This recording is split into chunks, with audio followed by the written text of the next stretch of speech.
30 viewers. Alright guys, we are back online. I'm sorry about the technical difficulties that we have. Yeah, I'm really sorry, not much to say there, I guess. We're gonna start up again any second, and we're gonna head to the next game. But first of all, we conclude our first match, right? We just got our first winner of the first match we casted tonight, and that that was Rush Second, defeating the former champion of our King Puff tournament. Yeah, Rush Second will be the first candidates to fight for the champion. Indeed. Yeah, guys, if you don't...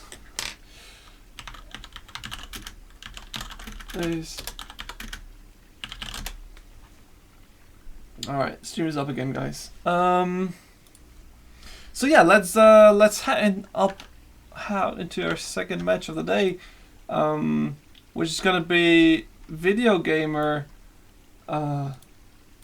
Video Gamer, let me check, against Dirian, indeed. Video Gamer against Dirian. This is gonna be an interesting fight. Dirian, again, like another person that reached a really reasonable high rank in this season and stepped up his game and learned a lot during the last 2 months. Yeah, so you're ready to jump into the next game? Dirian vs Video Gamer, 5:30.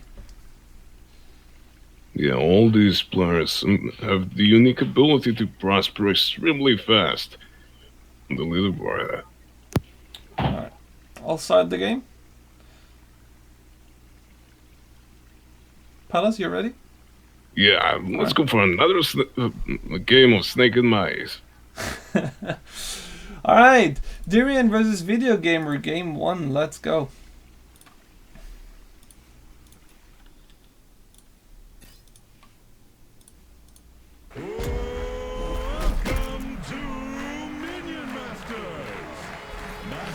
So we're going to be spectating from the view of Video Gamer, and the same lists are allowed, the same cards are allowed, like as they were for Temp, Hugs, and Rush. So we see the Colossus here in Video Gamer's hand, and yeah, let's see how that works out for him. The name of the person that we had the cards from is Cheslaw, by the way, for the first round. Maybe Dan can post up the link of the allowed cards again in the chat.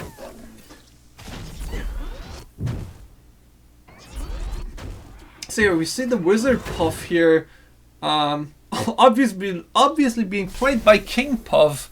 So if that doesn't make sense, I don't know. Here comes the Wizard Puff and the Butterfly. Well, the heal, Dirian being a little bit too slow there with the heal. You know, that Warrior and Succubus are way gone. And we're gonna see some stun switches here. That was a really unfortunate switch though. The Succubus teleported right out of the range from the switch, so she didn't come to the top lane with a monkey. But yeah, it turned out fairly well for him.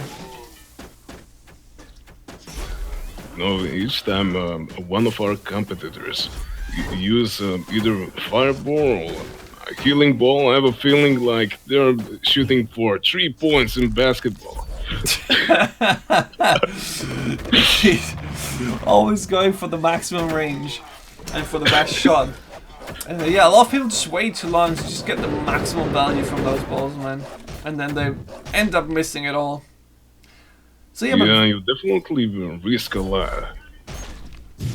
So, what is the point of Video Gamer holding on to the Colossus? He has a lot of time to play it, but he's not playing it. Okay, never mind. Right, he just did this to annoy me, right? That poor Succubus, man. Oh god, she's stunned, and the first thing she sees is the huge hammer of the Colossus, and Dirian plays Lightning Bolt. That is so good.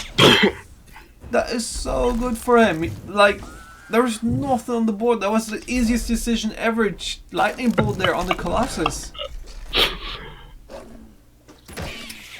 I knew Durian was gonna come up with something like that. I mean, people underestimate the value of King Puff and Chain Lightning in the same deck. As we could just see that the Wizard Puff walking slowly towards Durian, basically making him unable to play any card, because you know you don't want to play a card into the Wizard Puff. You know that card is gonna die as soon as Wizard Puff dies, so you just hesitate to play nothing at all, making it really awkward for you for the next, I don't know, 20, 30 seconds.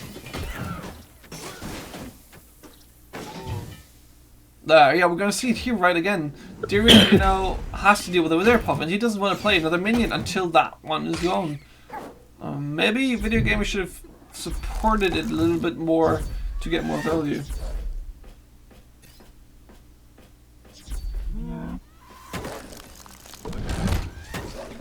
So yeah, the Colossus, man, he knows there's a lightning bolt, and oh my god, that Swarmer hiding behind the Colossus, and actually, I don't think Durian saw that one either. Wow, what a save! This Colossus, man, this could get some serious work done. Both counters that Durian has, the Cannon Roller and the Lightning Bolt, are gone. So let's see how he will deal with this one. No, in your absence, someone asked in the chat if they could get autographs after the game. Autographs? Sure, I will ask Durian, a Video Gamer. We'll ask the winner to give you some. Oh, what an unfortunate Wizard Puff here. That just killing the shield and getting basically no value. And these archers on the bridges, man. Video Gamer already level 3. I don't think Durian has a way to win this one anymore. I mean, how are you gonna kill a King Puff that is sitting on his cheese throne, be baffling in the yellow light, and you know, just doing his happy dance up there? And right now it's turning more into a disco light than... Yeah, it feels like it shimmers with starfire. Indeed. I mean, this is just... Well, you know what they say. If you wanna shine like a sun, first you must burn like one. Reach for the level 3 in the game, and then you're good to go. Yeah, and we see here another Colossus, this time being supported by crossbow dudes, so Durian can't lightning bolt it. And I think Durian has pretty much given up at this point, right, for this match. I don't think there's a way for him to come back here. I mean, the Video Gamer has level 3, he has 40 experience, a 50 experience lead, the Colossus coming close to your face, you know, just looking to hammer you. That's a really bad spot for Durian. He's just trying to somehow find an answer, but I don't think he will be able to find one. Ooh, the flame imp.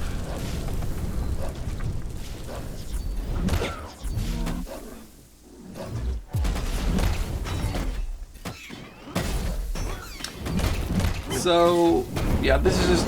Oh god, the second Colossus, man. This is absolutely devastating. I mean, Durian has all the cards that he wants, right? He has the Cannon Roller, he has the Lightning Bolt, but there's just nothing he can do. And the swap of Video Gamer, the King Puff ability, really takes away the Colossus multiple times from the Cannon Roller. Durian swapped the Cannon Roller pretty early, the Colossus reaches the bridges, gets swapped over, and you need to find another way to kill it. Yeah, he really has to think fast. Oh no. Video Gamer has just reached for the Mana Frenzy. This is gonna be a tough road for Durian. So, yeah, Durian, if you have an ace up your sleeve, you're gonna put it out now, because you definitely need it right now. I see the Video Gamer just shock rocking the face. This one is just over. And we have a winner! And the winner's color is blue. Damn. So that was a long game. I mean, he even reached Mana Frenzy, right? It seems like we're gonna see quite some games with Mana Frenzy, with all these weird decks around that people are not used to playing, the cards that they don't usually play, right? So yeah, and you know, Walking Blind No, Date. I personally cannot recall of the game when I last time had seen either me or my opponent reaching for the Mana Frenzy in any of my last matches. This is something new for my eyes. If for people that do not know the way that Palace is playing, I'm gonna show him right now, guys. This is Yeah, Palace well, Rushdeg, the bane of everyone in the top 20s. Everybody met him, everybody hates him. The freaking Rushdeg. And yeah, the games are over in 2 minutes. What the hell? Alright, man. It was a friend of mine. Sure, that was a friend of mine. That was your monkey sitting right next to you, Okay. indeed. The monkey's illusion always with Palace. He's always having one close to him, just to make sure. Yeah, so let's go into the second match of Dirian versus Video Well, Gamer. you can blame them. They also wanted to watch this wonderful stream. Indeed, just keep on feeding them the bananas to not make him angry or something. Alright, starting the next match in 3, 2, 1. Welcome back to another exciting round of Minion Masters. Let's do it.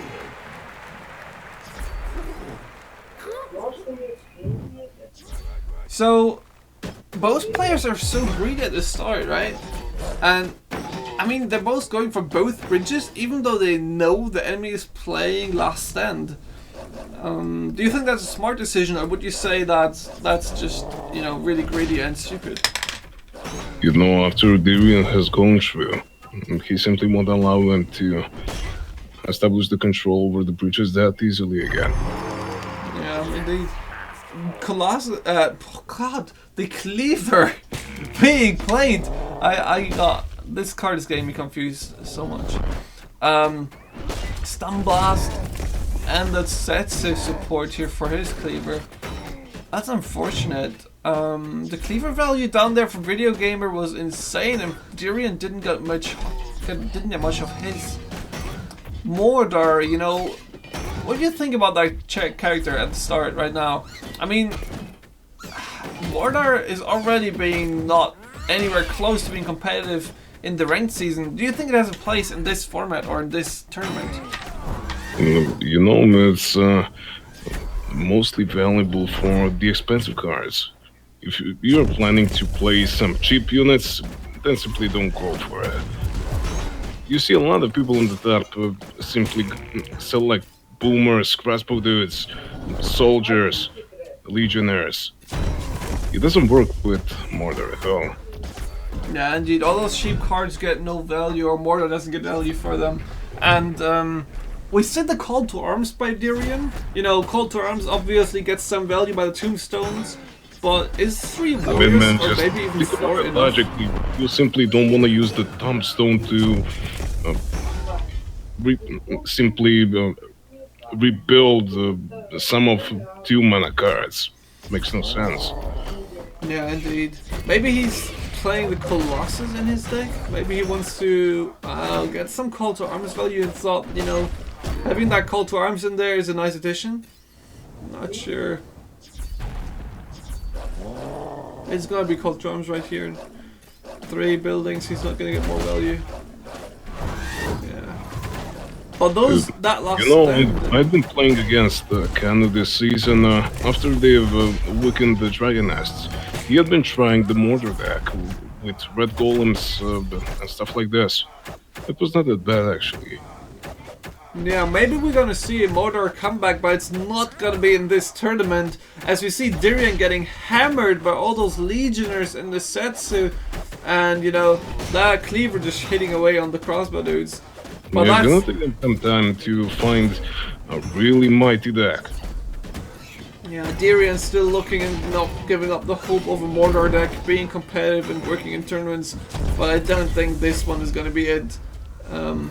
This time we will again seeing the dreams getting shattered and Mordor, you know, getting not much value. That's the first revive stone that we see that gets any value that could be accounted for, and that's just, Yeah, that's a early scrap, you know, already.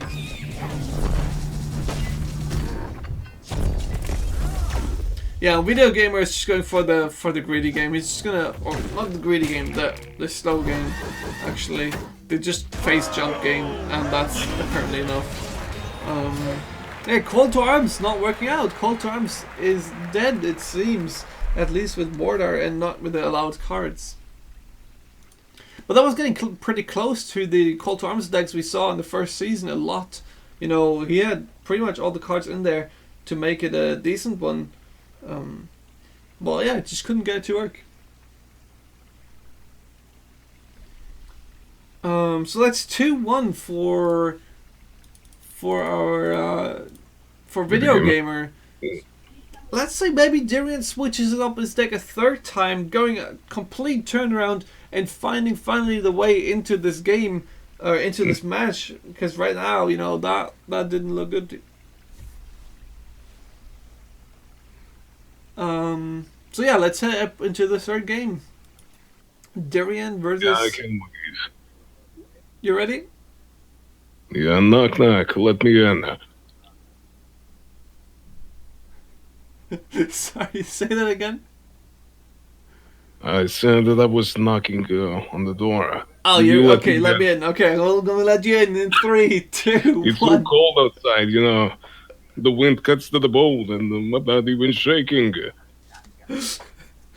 Let's let him in and let's go for the next round for this match. Welcome back to another exciting round of Minion Masters. Video Gamer versus Darian, and both switching up the heroes here. I mean, Video Gamer switched to Ravager and Darian to Radbow. Radbow, you know, worked out nicely for Tempex, right? Is it gonna work out for Darian here? That's the question. And Ravager, you know, having the Brutus might be a really big impact here.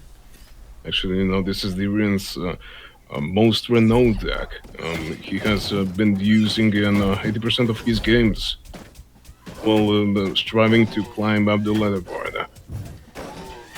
So he should have a lot of experience So with playing he this should kind be of deck. summoning the Red Golem this time, I believe.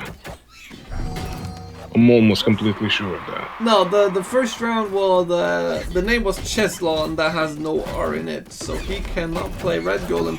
He may be playing Colossus, but I haven't seen that one yet. Yeah, let's see.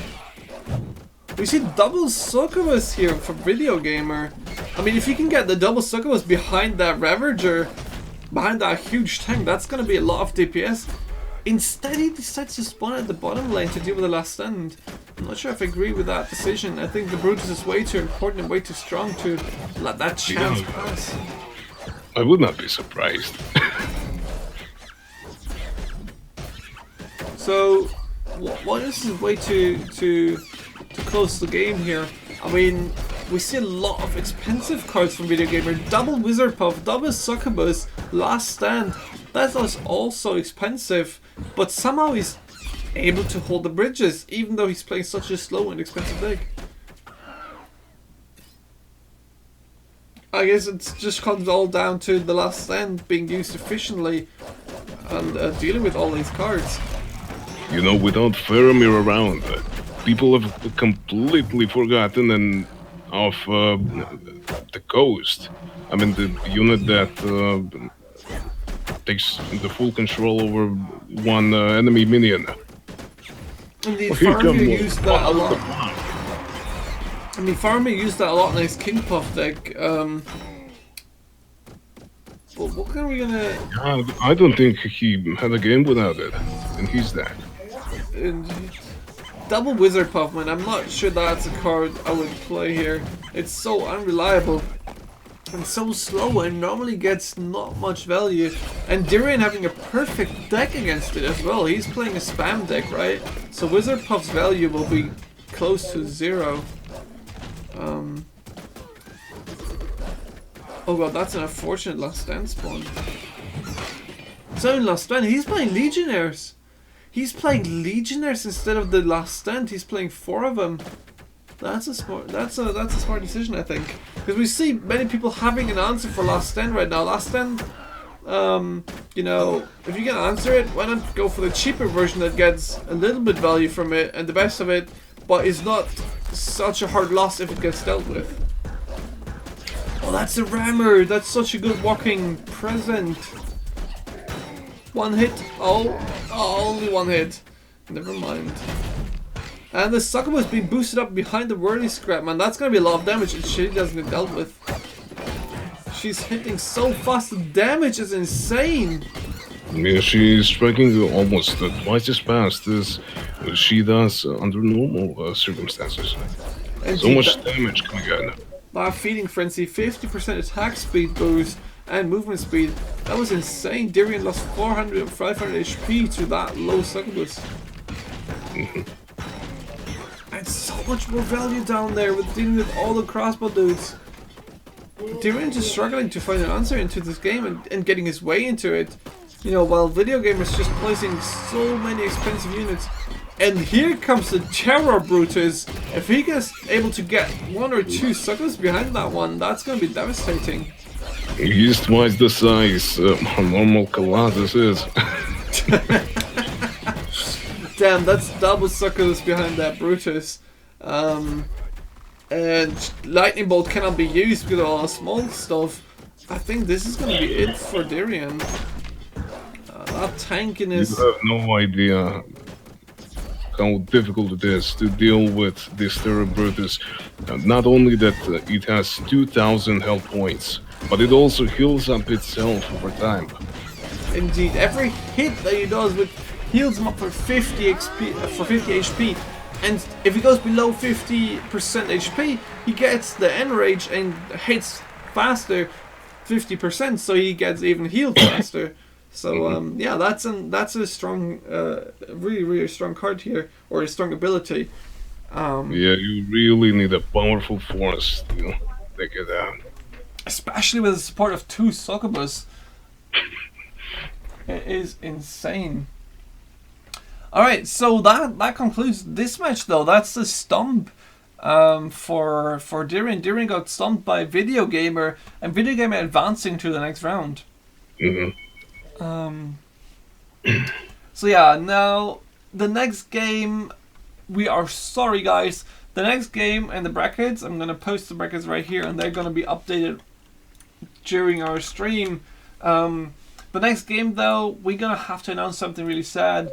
That is Kanu versus Aoshin, and Aoshin sadly had to forfeit his game, letting Kanu advance just for free, and the game not being played. So yeah, Aoshin sadly had to forfeit. Yeah, so we're gonna head right back into the next game, Cole versus Valesti.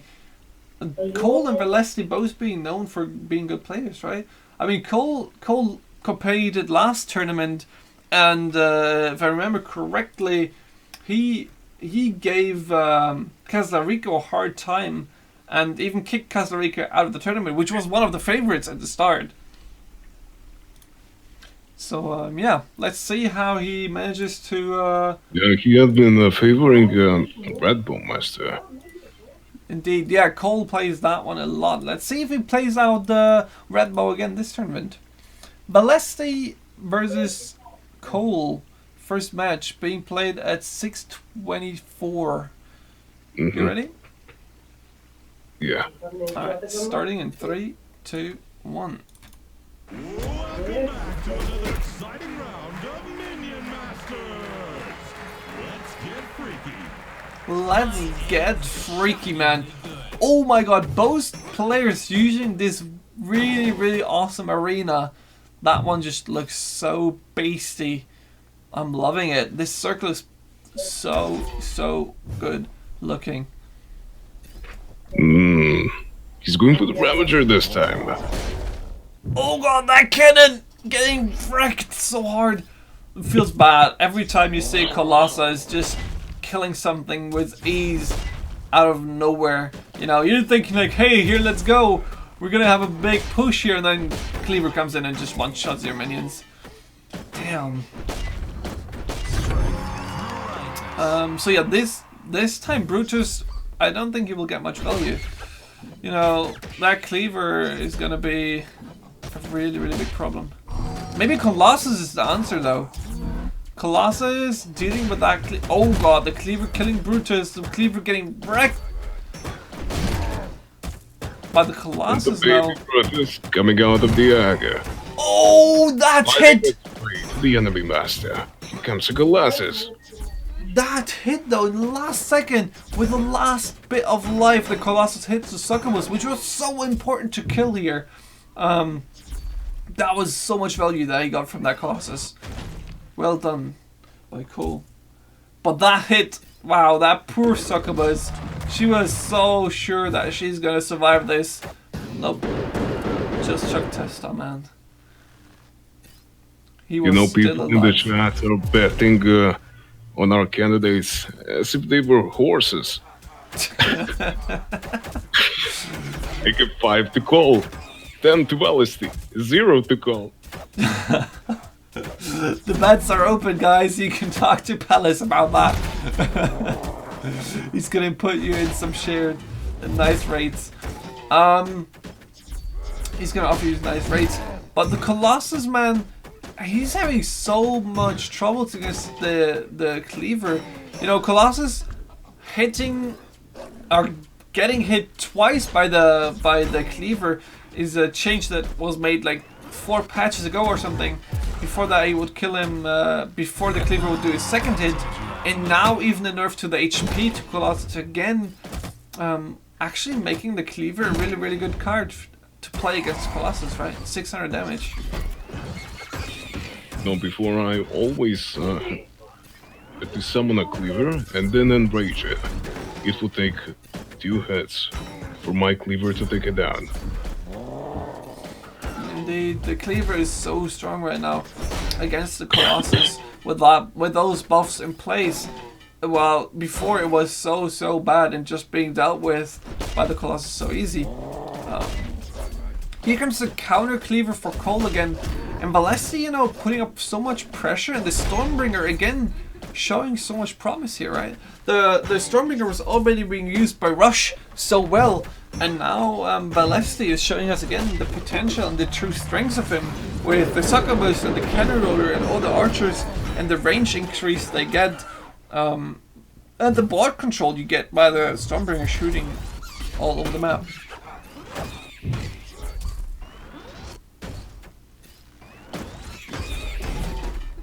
So I guess the way the people look for a win might be, you know, when they build the decks here, they're gonna be like, okay, I need 1 or 2 win conditions. Maybe Colossus, maybe Last Stand, but they built so hard for that. They have only that Colossus here, or only that Last Stand most of the time.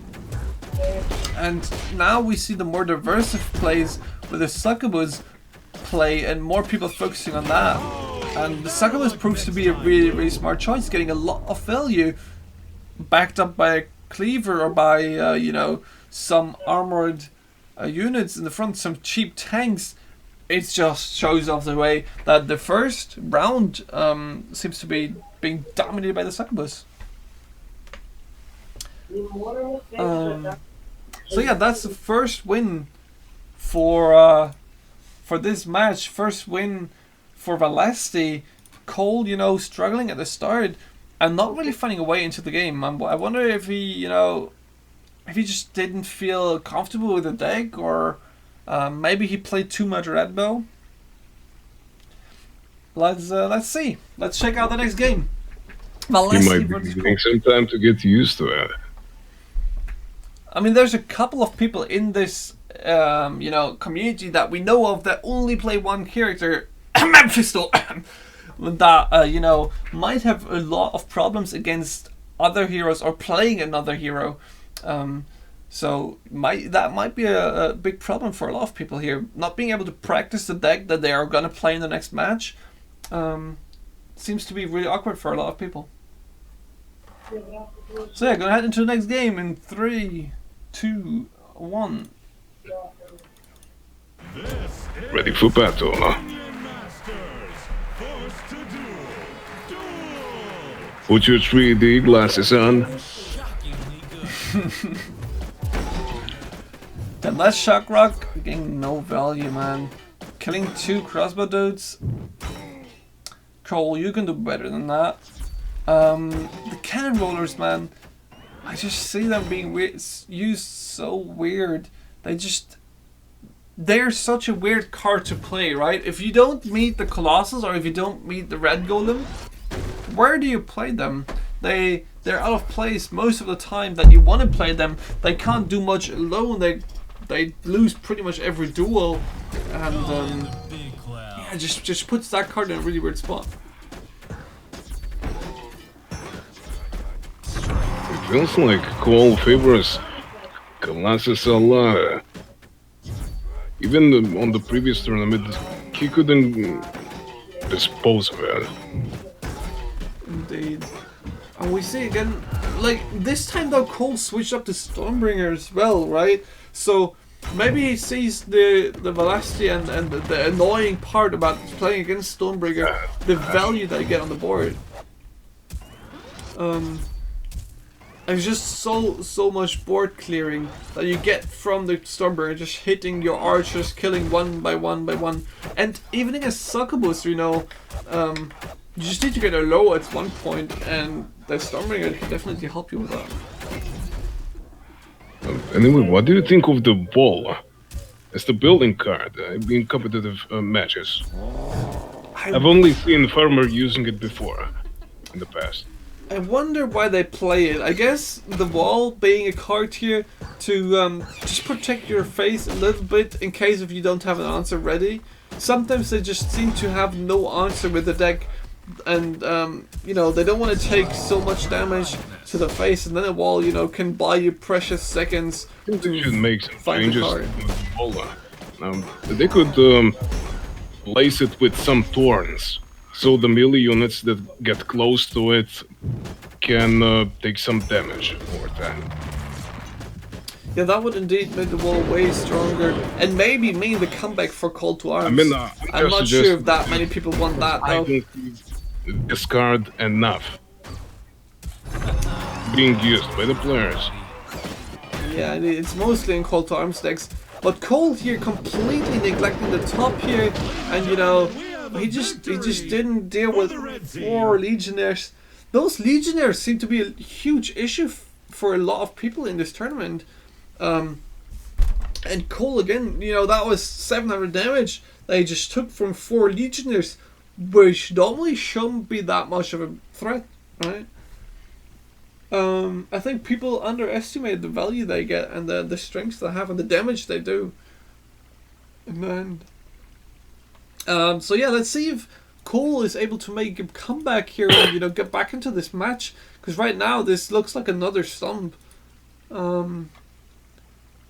Next match, Cole versus Valesti. Next match is played at 6:34, starting right now in 3, 2, 1. 1, 2, 3, 4.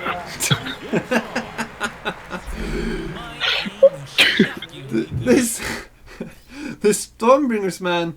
The Stormbringers feeling really comfortable in this tournament, it seems. And Cole definitely seen the value that he gets from him with all the ranged units being played. Now we're watching the game from a Valesti's perspective. Indeed. I guess the smart choice here is having the succubus and the cleaver, right? You know the enemy's playing a lot of succubus, you play it. The cleaver is definitely the best answer for any of them. The question though is, how do you deal with the cleaver? You can counter cleaver it like Cole just did, taking 600 damage in the process though. Not sure that's a good trade. The wall definitely here is a way to deal with that.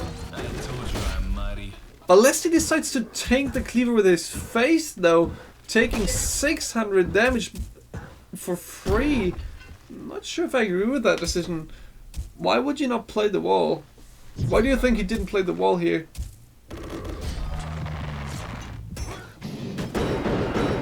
Palace seems to be gone or muted. Alright, so this seems like a weird decision to me. The cleaver damage to the face 600 is so much that could be avoided so easily here. I'm not sure if Valesi just didn't see the option that he had, or maybe did it on purpose. He doesn't play red golems, there's no purpose to lose HP. Maybe it's the heat of the game. But, you know, Cole slowly getting chipped by the Legionnaires again. The Legionnaires getting so much value. And again, a cleaver to the face. These decks seem so weird and slow. And people just playing no answers against the cleavers. Come on, don't let it hit face. What the hell are we saying here, guys? The cleavers just, you know, hacking at those heroes. And they just seem to be fine with it. Is there some secret agreement here to, you know, say like, okay, don't hit the cleaver. Okay, I don't hit the cleaver, you don't hit the cleaver. We're fine. Let the cleaver do the job, and we're both happy, right? Maybe that's the thing here. Maybe they agreed to give the cleaver a chance at the face. It does seem to me like a weird agreement, though. Hey, man, again, it soon became apparent that Cole has taken over 2,000 damage only by the cleavers. Valesi has been summoning over the time.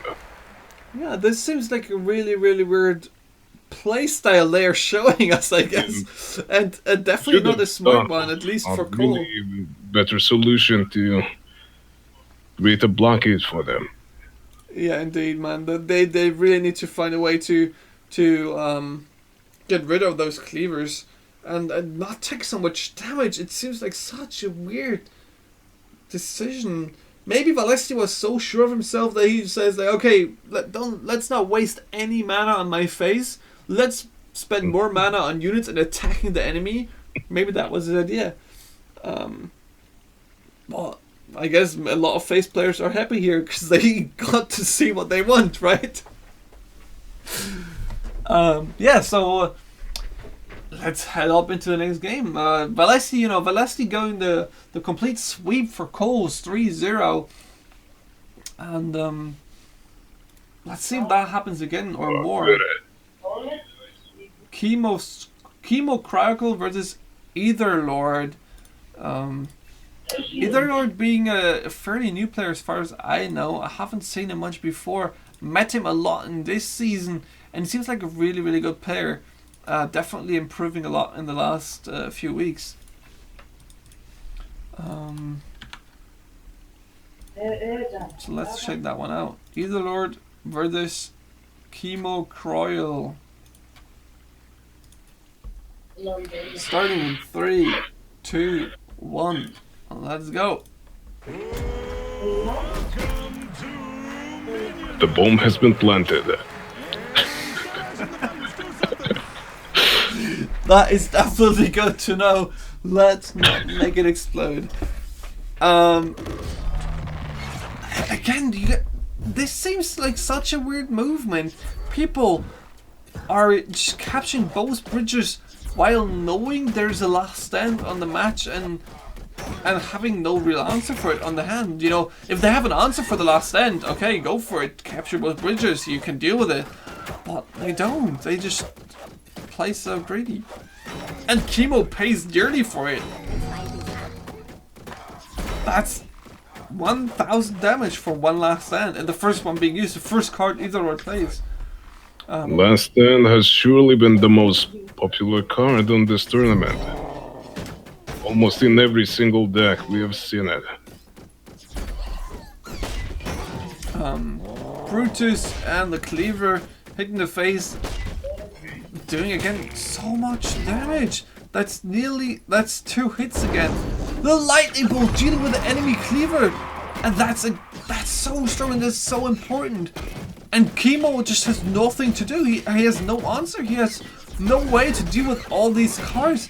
The Brutus just healing himself up, taking no damage. Red Bow, you know, peppering him with bullets, but he doesn't care. The Worry Squad doing his weird dance up the top. This is insane. Wow. that Brutus did some serious tanking. I thought like freaking Jurassic Park of that thing. It didn't even care being shot, and just tanked the whole duration of the game.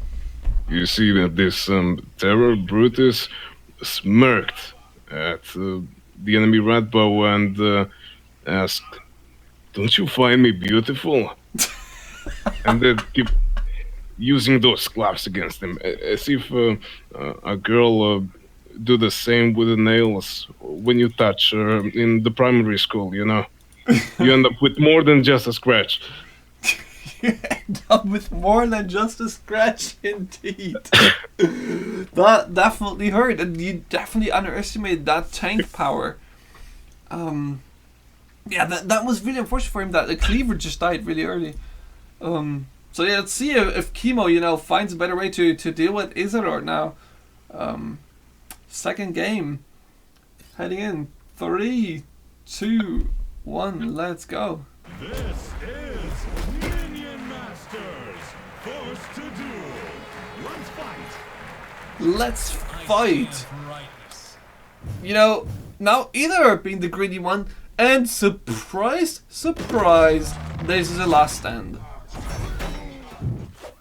But okay, we see that is exactly what I was talking about earlier all the time. Etherlord had the answer ready. He has the annihilator. He's able to afford to play the last stand and or force the last stand and have an answer ready. No problem. You know, I just noticed we're being watched, and this is really making me uncomfortable by those cameras. I think the NSA is onto our secret gambling community. Tell us, hide the betting strips. Don't let them know. But okay, so we see a switch up. The Ravager being played by Chemo Trial now, and the Brutus, maybe he wants to do the same thing that Etherlord just did with him. The problem is it's not happening. The problem is the laser turret is just dealing with this Brutus. So Brutus killed his own father. Brutus coming back, and this laser turret value, oh my god. Killing Brutus and the Colossus is so huge. Chemo, you know, tried to make the same thing happen to Etherlord. He tried to get the revenge, but well, he's not even close to that.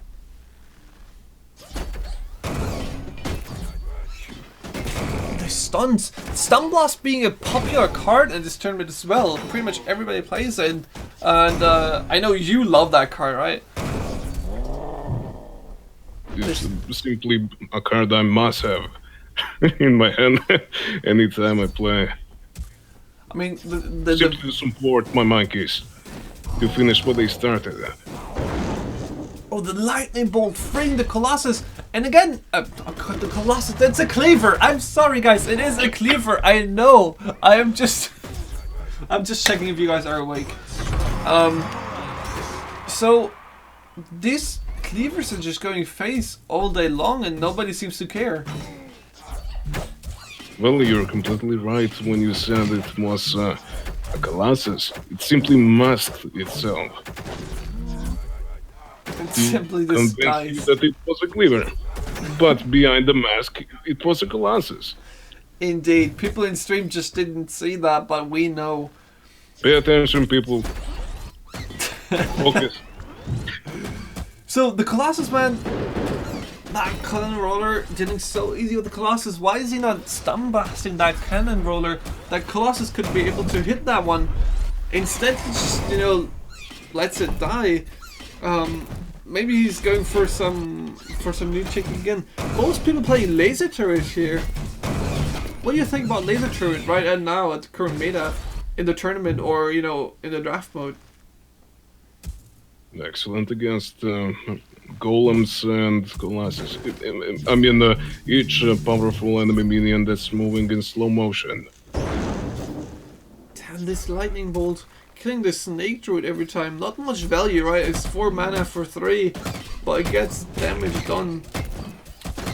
Laser turret, you know, haven't seen it that much recently, but in a tournament like this, where people play a lot of Colossus, or that there's an option of that, and the Cleaver and Succubus, seems like a really great card. And here comes the Terra Brutus. Either Lord, watch out! That oh, that lightning bolt again! That hurts so much. This little cute Brutus getting dealt with 4 mana. That's a level 3 ability. That ability is supposed to, you know, wreck people. The lightning bolt killed the Terra. See, now you made even Palace cry. Either Lord, I hope you're happy. You get people, you know, I'm getting the vegetarians are going to be mad at you as well for killing animals and animal cruelty. Killing that poor Terra Brutus with a lightning bolt instantly. It was so young as well. And here we see the Cleaver. Do we see the agreement again? Will the Cleaver just be free to go to the face and, you know, deal with Chemo Cryo? No, this time that actually switches up the game. He noticed that one doesn't work out, and he's gonna deal with the Cleaver before it hits his face. Smart decision making here.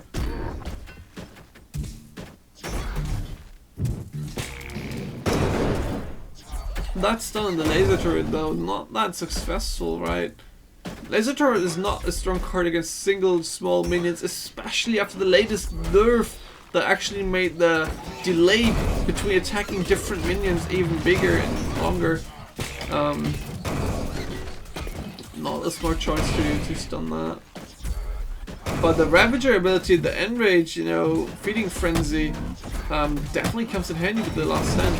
Except the Annihilator is ready to deal with this and completely wreck the Last Stand. Here comes the Cleaver. Please stop this. You simply use one. Chemo, you have crossbows. Why the hell? What is this agreement? I thought we're gonna stop the Cleavers. Why the hell do you let the Cleaver hit your face? Guys, this is getting me frustrated. God damn it. This is... Guys, the Cleaver, it does 300 damage with every hit. It hurts. Please. Always thank for the trolls. Palace, please tell them this is not a smart way of playing. Okay, Chemo Cryol, please show us. You know, it felt like a spectacle of decapitation once had. Cleaver swinging his sword, machete, whatever he wields within his hand, and then finishing the Ravager. The head rolls down the arena as if it was in Roman Empire. Gladiators. That indeed is important, and we should never forget that history is a good way to learn. So guys, do learn from our history. Don't get decapitated by the Cleaver, please. Let's head into the next game of Chemo Cryol with there's Etherlord. 2-0 now for Etherlord. Starting the next match in 3, 2, 1. On the left, we have the Schmuck. On the right, we have a Doofus. On the right, we have a Doofus. The announcer said it. But this Doofus is using Cleaver, and Cleaver seems to be the counter to everything in this tournament.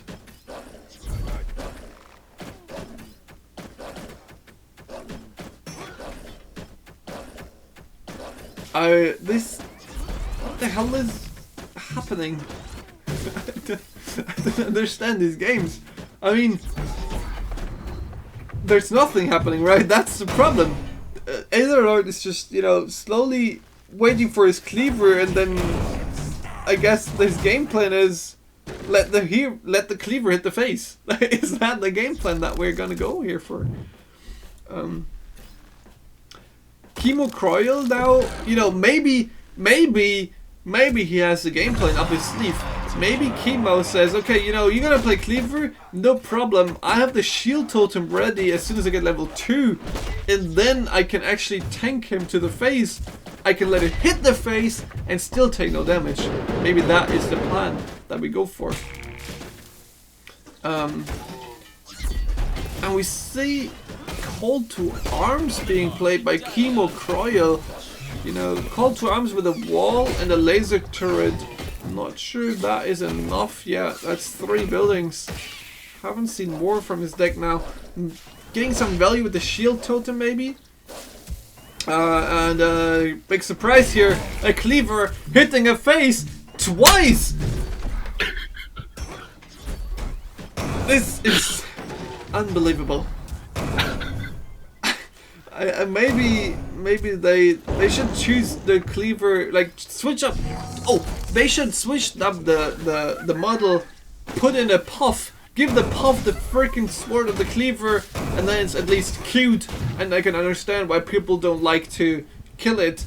But at the moment they just go for the face, and they just, you know, happily accept the damage they take.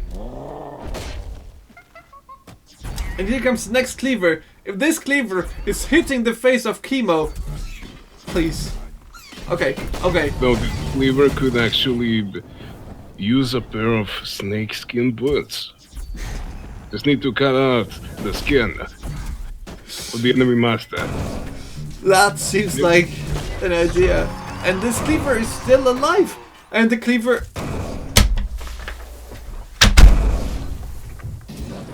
You guessed it. Guys, is this real life? Am I seeing this?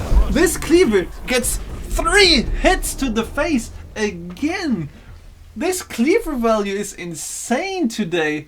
This tournament, I guess nobody was prepared for people using Cleaver. People are surprised. People haven't prepared yet for the enemy cards and didn't get the preparations in before. They are surprised by the Cleaver being played, and you know, that definitely shows of true skill by the other player, Etherlord, showing us what kind of wood he's made of. You know, he got the snakeskin boots and he's ready to keep on going. And listen, and for the girls we have purses. For the girls, we will sell purses for, you know, just ask your local Cleaver to cut some. Oh God, this is insane, and I'm not ready. I'm not sure if I'm ready to see more of this. These Cleavers are making me, let's say, not happy. Let's leave it at that. Okay, one more thing. Every girl needs a Cleaver at home to help her in the kitchen. You know, slicing the potatoes, tomatoes. Indeed, and yeah, please do not let the Cleaver in your kitchen hit your face. That is an advice I will give you for now. Beancake in RFFNL showing us the next value of the Cleavers. Please show us what you guys are made of. Tuning into the next match, Beancake versus RFNL, played at 8:40. Starting in 3, 2, 1. Red corner, are you ready? Blue corner, are you ready? Who cares if you're ready? Let's do it. Damn, RFNL really looks ready for some hardcore tournaments. And both players this time using the chilled arena. You see this feel between the arenas of the players.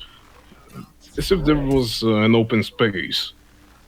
Yeah, they between two borderlines. Indeed, maybe they're... Oh! You know, I see a Cleaver! I see a Cleaver! I'm guessing at what's gonna happen. No. Maybe Beancake. Come on, Beancake. Show us how it's done. It's hitting the face. This is unbelievable. This Cleaver value, killing the succubus, killing the face, killing everything. You know what I wanted to say? It would be a perfect spot in case the developers wish to add some lake or sea in between. In No, between, it would be really have great some if little you own a ship. puffs. Maybe have puffs swim on the sea, on the lake. In between the arenas. I like it. Palace, why haven't you become a game developer yet? Why are you not, getting all your ideas and obtaining money for that? You know what they could use as their ideas? The myth units from the mythology. You have Nordic, Egyptian, what else? Greek mythology. A lot of those units that are a product of people's imagination. They can use them as a card. Yeah, they have their own universe though in Mini Masters. Yeah, And they- I mean, the mythology is full of these things, of these creatures. Okay, so Just need to search for the right one. AR5NL shows a great understanding of the game though. Up here, he, shock rocked the invisible assassin and, shock rocked the cleaver. And actually, now that we think about it, AR5NL has been the first one to kill a cleaver for a long time that doesn't hit the face. So, shoutouts to AR5NL to show us how this game is supposed to be played and how to deal with a cleaver. Next one is being spawned right here, and What was that blood beneath the succubus footsteps? I didn't see them. I was just confused. Could be a graphical bug. Maybe she was on the period.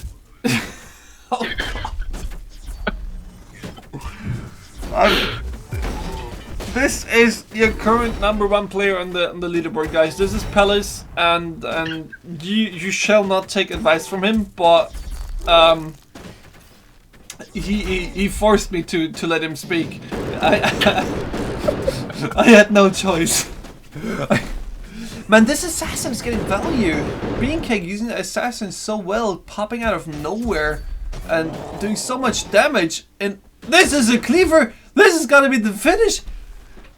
This is unreal. Lost it. Beancake using the cleaver again to finish another game.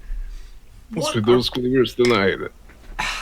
This, I guess we're gonna have to make a trophy. We're gonna have to change the name of the cup. This is not a King Puff cup. This is the Cleaver cup. This is madness, right? I don't know what this is Yeah, but supposed. this one, listen, this one looked like a Bambi. He used his horns to finish off the opponent. So, do not make Bambi any more angry. Do save the life of the next cleaver. They are an endangered species. Please. AR5NL, you showed us how to deal with cleavers, and you showed us great skill with dealing with the assassins and stuff. Now put it to better use. I know you can. You played pretty well here. Let's see if he can, change it up a little bit in the next game and take back a game for Beancake. Starting in 3, 2, 1, let's go. Welcome back to another exciting round of Minion Masters. Yeah, Assassin though, I really like the fact that Beancake is playing Assassin. Last tournament he played some pretty wacky decks as well, and he likes to play weird stuff. And that's the thing I enjoy a lot about him. He's a really funny guy, and you guys should definitely, if you get bored and stuff, do talk to Beancake. He's a diplomat of the Scrat. You see this and- match between Beancake and ARFL. There is a C in between this time. And just imagine if you could summon a ship right in the middle there. Oh, you mean like a new card that is actually able to be placed in the middle between the bridges? Yeah. Oh man, that would be so sick. Devs, if you are watching this, please let us put a ship into this and put a sea here. Put, you know, you can make your own rubber duck puffs swim on the sea, but let us put a ship here. But yeah, man, this sucker was dealing with the cannon roller so well, getting tons of value. And here comes a cleaver. Let's see if Beancake is able to stop a cleaver before it hits his face. Come on, Snake turret. but tell me, who's not a fan of those pirates? Pirate. We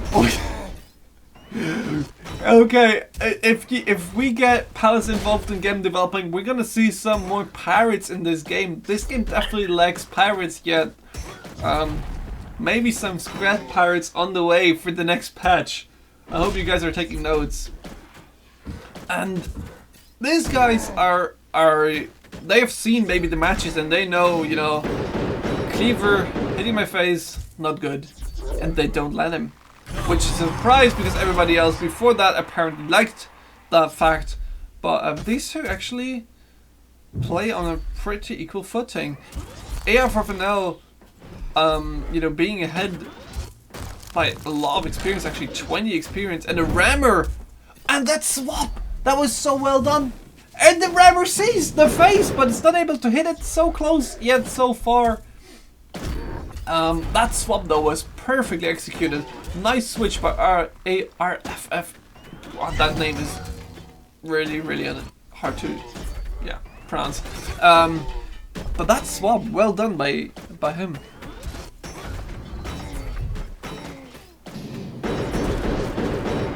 The Spirit Vessel though is not getting much value, right? The 100 HP that he potentially gives to your succubus, your cannon roller, or your cleaver is not being used much yet. I mean, the blind date didn't count, and that per succubus getting dealt with. Pay attention to this. On the topmost step of Beancake's arrows, there is some heart fragment. It is capable of charming the enemy minions. It could be the key of his manipulation. Beancake manipulating the enemy minions and ARFFNL just scaring them with his fierce look. Maybe putting... Yeah, just like the goddess Aphrodite. Shooting arrows to simply hit through your heart. Beancake hitting our hearts with his charming skills. Let's see if he's going to be able to get this game and take it further into the tournament and maybe charm our hearts in the finale though. The cleaver and also people say in chat that his profile picture is hypnotic to behold. Hypnotic. Oh, maybe that is his strategy. Hypnotizing the enemy and then letting the cleaver hit the face. Maybe that is gonna be the play here. Let's see if Beancake is able to hypnotize him and you know let the cleaver do the work. Oh god, this is the Beancake just came back into this game so easy, so fast. He had no pressure from ARFFNL and he's able to answer. Oh god, that swap so well done. That would have been a dead succubus. That would have been a really, really sad succubus getting wrecked by the cleaver.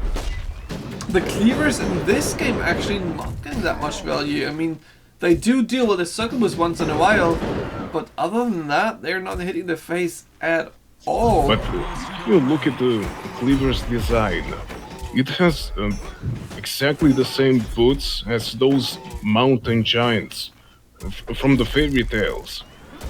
That makes you run, I don't know how many steps, 8,000 steps. So you think that the cleaver runs so fast with those boots that you cannot stop him? Yeah, that's the secret. His boots. The boots are the secret, so we just have to deal with those boots. The boots of swiftness. Okay. We have to watch out for those, and the purses of snake skin for the women. Definitely a thing to beware.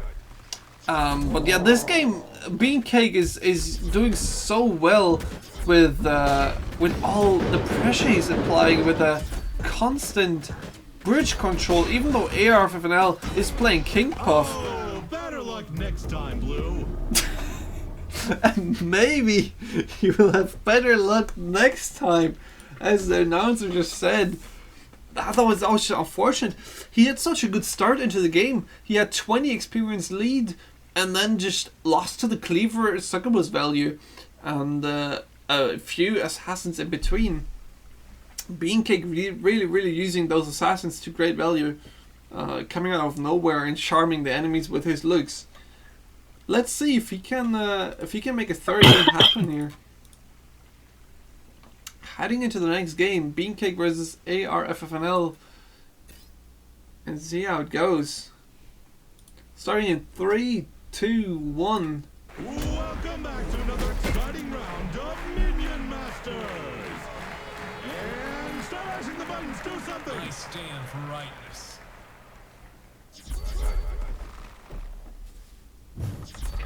So the Spirit Vessel, why is he playing it? I don't see the value that he's getting for the Spirit Vessel. The skeleton, you know, didn't show any value up until now, and he's playing Living Statue. That's a weird pickup. What do you think his idea is behind picking up the Living Statue here? And you're gone, looking for more weird book stories, I guess.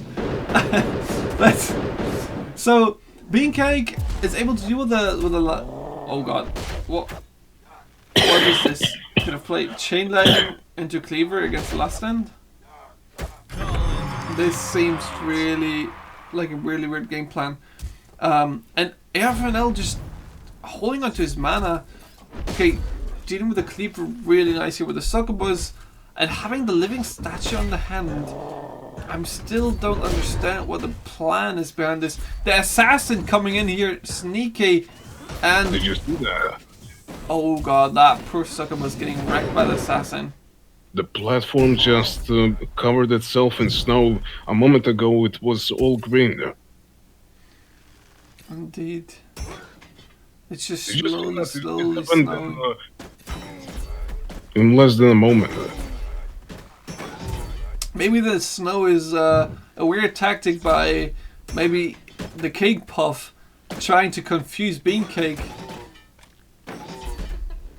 making him way into the game. But you see, take a look at the Beancake's profile picture. He's prepared. He has a cap. He won't get cold. Beancake is prepared, indeed. So that tactic will not work. Maybe Beancake actually made this happen, this snowstorm, you know, and the difficulties of dealing with that by ARFNL.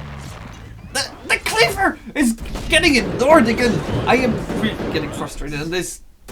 Watching this, the Cleaver just gets so much value. What the hell is going on? I guess it must be the cold getting to his head, and Beancake using the cold to his advantage, and getting the Cleaver 900 damage, man, that is insane.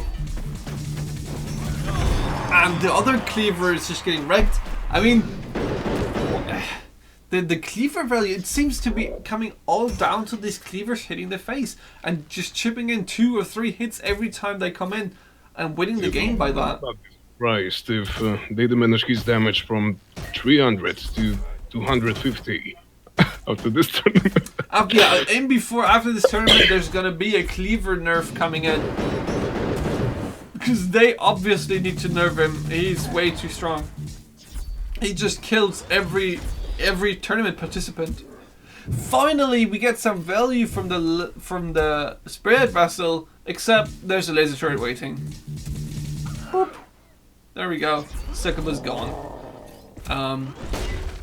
Beancake, you know, really feeling comfortable in this snow-like environment, and you know, playing it really cool and easy. This laser turret getting so much value. That's another Cleaver gun. That's a Succubus gun. That's a whole push on the top lane gun. That's, I don't know, man. The ARFNL just lost his way of the game. floating mana, and I think he really regrets playing the Living Statue because that card doesn't show any value. And Beancake is playing the... I think Beancake is just sitting at 10 mana and just waiting for, you know, anything he has to do. He's at 120 experience, far ahead, and just sniping away the HP.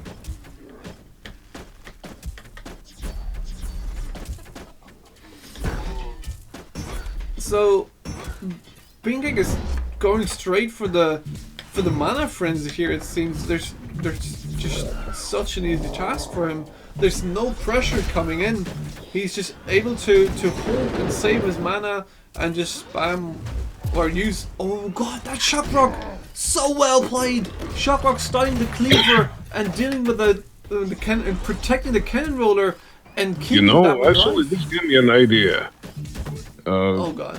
Stormbringer Saros could actually, once you hit the level 3, slow down enemy's minions' movement and attack speed. Oh, Instead of... instead of being so fast, they slow down attack Yeah. speed and movement speed. Yeah. That could be cool, yeah. That actually is a really good idea. I'd play him, definitely. Oh, the cleaver!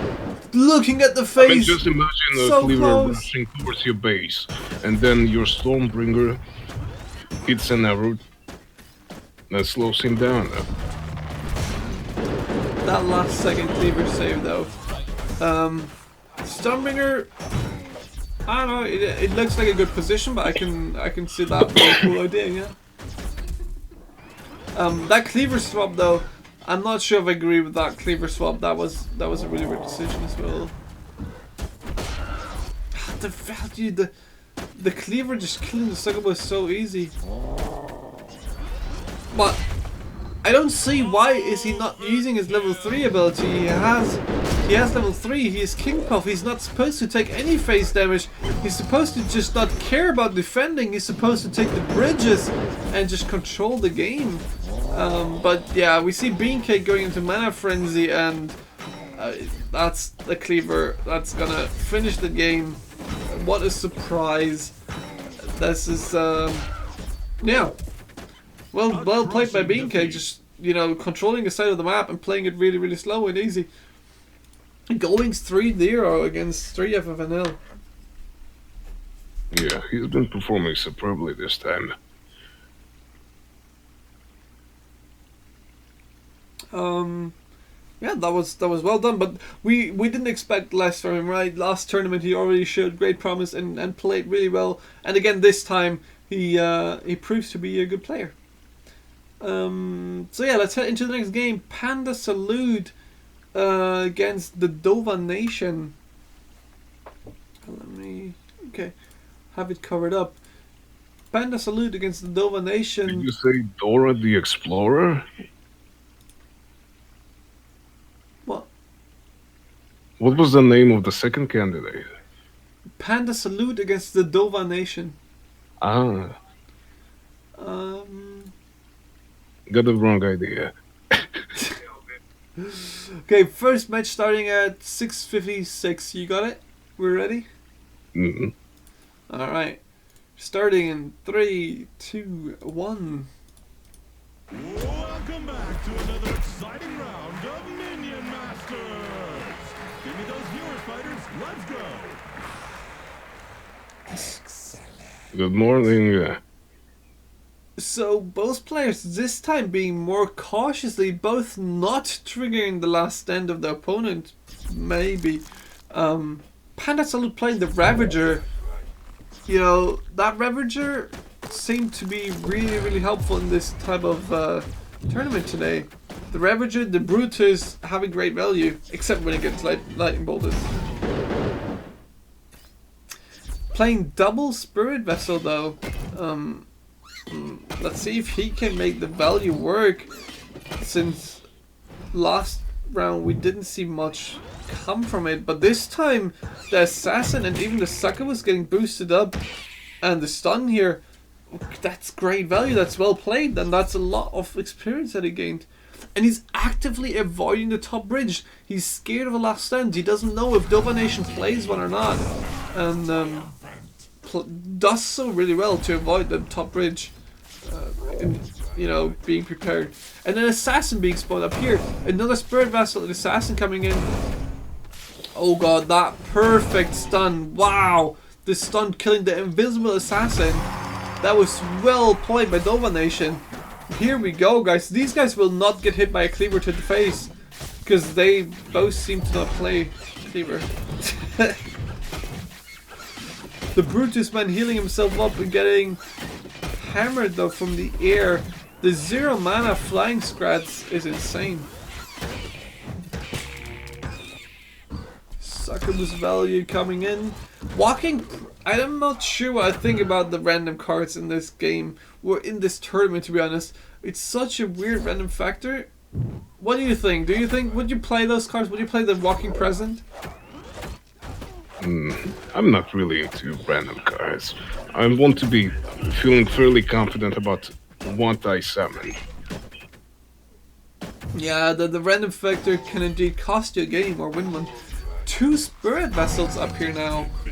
That could, you know, that could give him great value here if he buffs the right minion. Let's see what he chooses to buff up. He needs to spawn it now. That's a Succubus getting boosted. No, never mind, the other skeleton got buffed. That's unfortunate for him because he would much rather have 200 extra experience on the 200 extra XP on the Succubus. But that one is still gonna be a lot of value and a lot of damage. You know, each time I see someone summoning Annihilator, it reminds me of the period in my life when I was using water pistols, water guns. Shooting my friends in the face. The water pistols and the water guns. Maybe those are a problem here. Oh, this assassin though has so much HP that got buffed twice by Spirit Vessels and gets no value. Damn, the attack speed. That feels so bad. Man, but these Spirit Vessels, Panda Salute really uses them to great success. They deal with a lot of stuff here. Deal with the archers at the top and will buff up the Succubus or the warrior. That does he play? It seems like he plays 3 of them actually. 3 Spirit Vessels, and he's gonna buff up the Succubus again. If he's lucky, gonna make it so dangerous. That's a hidden assassin. If that gets buffed up. Well, there is something interesting about the Succubus. You see, she wields 2 trophies. I believe it's from slaying a cleaver. 2 horns on her shoulders. Succubus. Maybe she killed the cleaver. Maybe she didn't let him hit the face. Oh god, this Brutus being buffed up in front of an next to an assassin and next to a Succubus, that is enraged now by the chain lightning. That actually made the Succubus just stronger. And oh my god, this attack is gonna be it, right?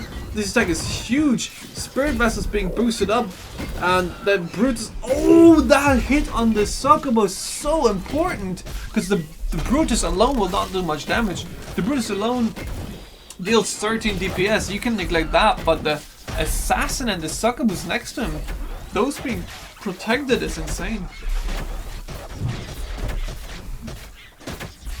This thing is just, it didn't even get low. Oh, now it's half HP.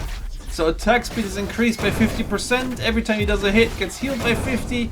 See, Panda's minions are so passionate about destroying this building of the enemy master as if it was some primary school. They hate it so much. They do must. No more school. No more school, the dream of every minion or school kid. Damn, this I wanna play minion masters. I don't wanna go to school. Crush them. This Brutus though, that got so much value, and Domination only has so many cheap units as well. If you play so many cheap units, why do you play APA? I'm not sure I understand the reason behind that. And Panda Salute, you know, on the best way, used the Turbo just really well to get high on experience and apply a lot of pressure, and now he's going to reach the end rage, and that's going to be the time where all those Spirit Vessels are going to be dropped on the field and just push each other in HP.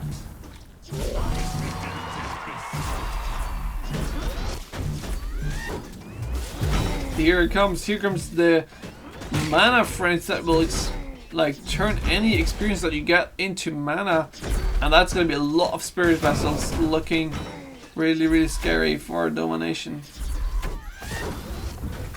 So, what do you think is the weakness of Spirit Vessels? What do you think Domination should do to counter the Succubus and the Spirit Vessels? I usually send cleavers against them The winner is before they can buff the ally minis.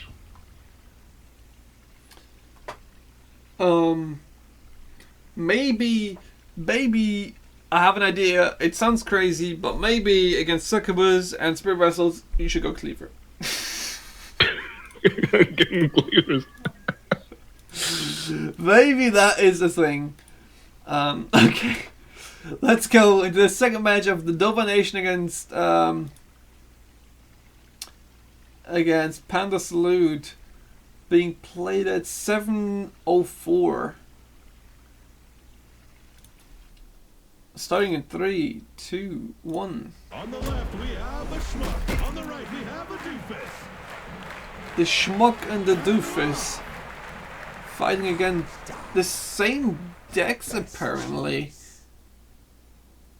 Panda Salute goes again for the Ravager, and Domination again for the APAP.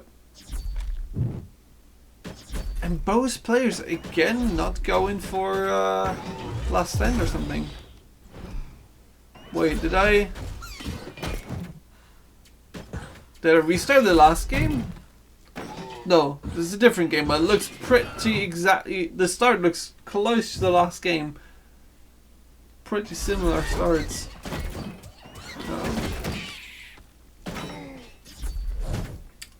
I don't think I see. I think the problem right here with double wall. What is this deck, Domination? What are you aiming for? What is your win condition? I think Domination lost the last time and will lose this time, maybe because of no solution to winning the game.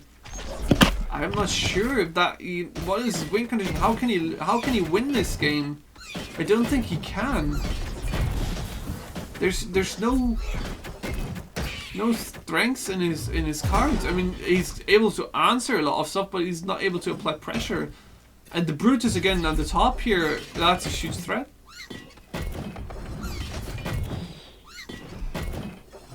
Or maybe if you're an aggressive rusher, you might want to ignore the lane where you see the Spirit Vessel trickling across. You simply get to the other side and pull up a wave to unleash upon the enemy. This Succubus buff, so important. This buff is so sick. That Succubus actually getting buffed and the Assassin coming in. The Brutus still being alive. The idea is that you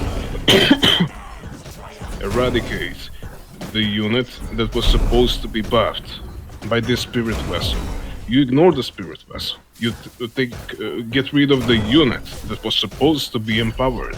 Oh my god, this Succubus and the Assassin, 1,600 damage. You finish off the Spirit Vessel. Indeed, that should be the way. We need to get rid of all these minions that should get buffed. But again, we see exactly that minion getting buffed. The Succubus again getting 100 HP, making it so much more dangerous. And now it even got enraged. This enrage is so strong on the Succubus. Dealing immediately with the Annihilator. That is a free Annihilator, 5 mana gone right there. And that's another Spirit Vessel. What? Okay, lucky for him, it didn't bump the Succubus. But yeah, Domination is just no win condition. His deck building. I don't see the plan behind it. I think Domination might have lost this game and the one before just due to the reason that he doesn't know or didn't think about the deck enough. This succubus, man, that's a 500 HP. That is pretty dangerous. I like the way that Panda Salute came up with, though. That's a really nice idea. The assassin, the succubus, spirit vessels. Basic idea behind that deck is really interesting. And here comes the Terror Brutus, and that's gonna finish up the game. I don't think the Domination can defend against this. And Succubus is coming in, the Succubus Assassins coming in from Panda Salute. But that deck is a really interesting way of using your cards. I like it.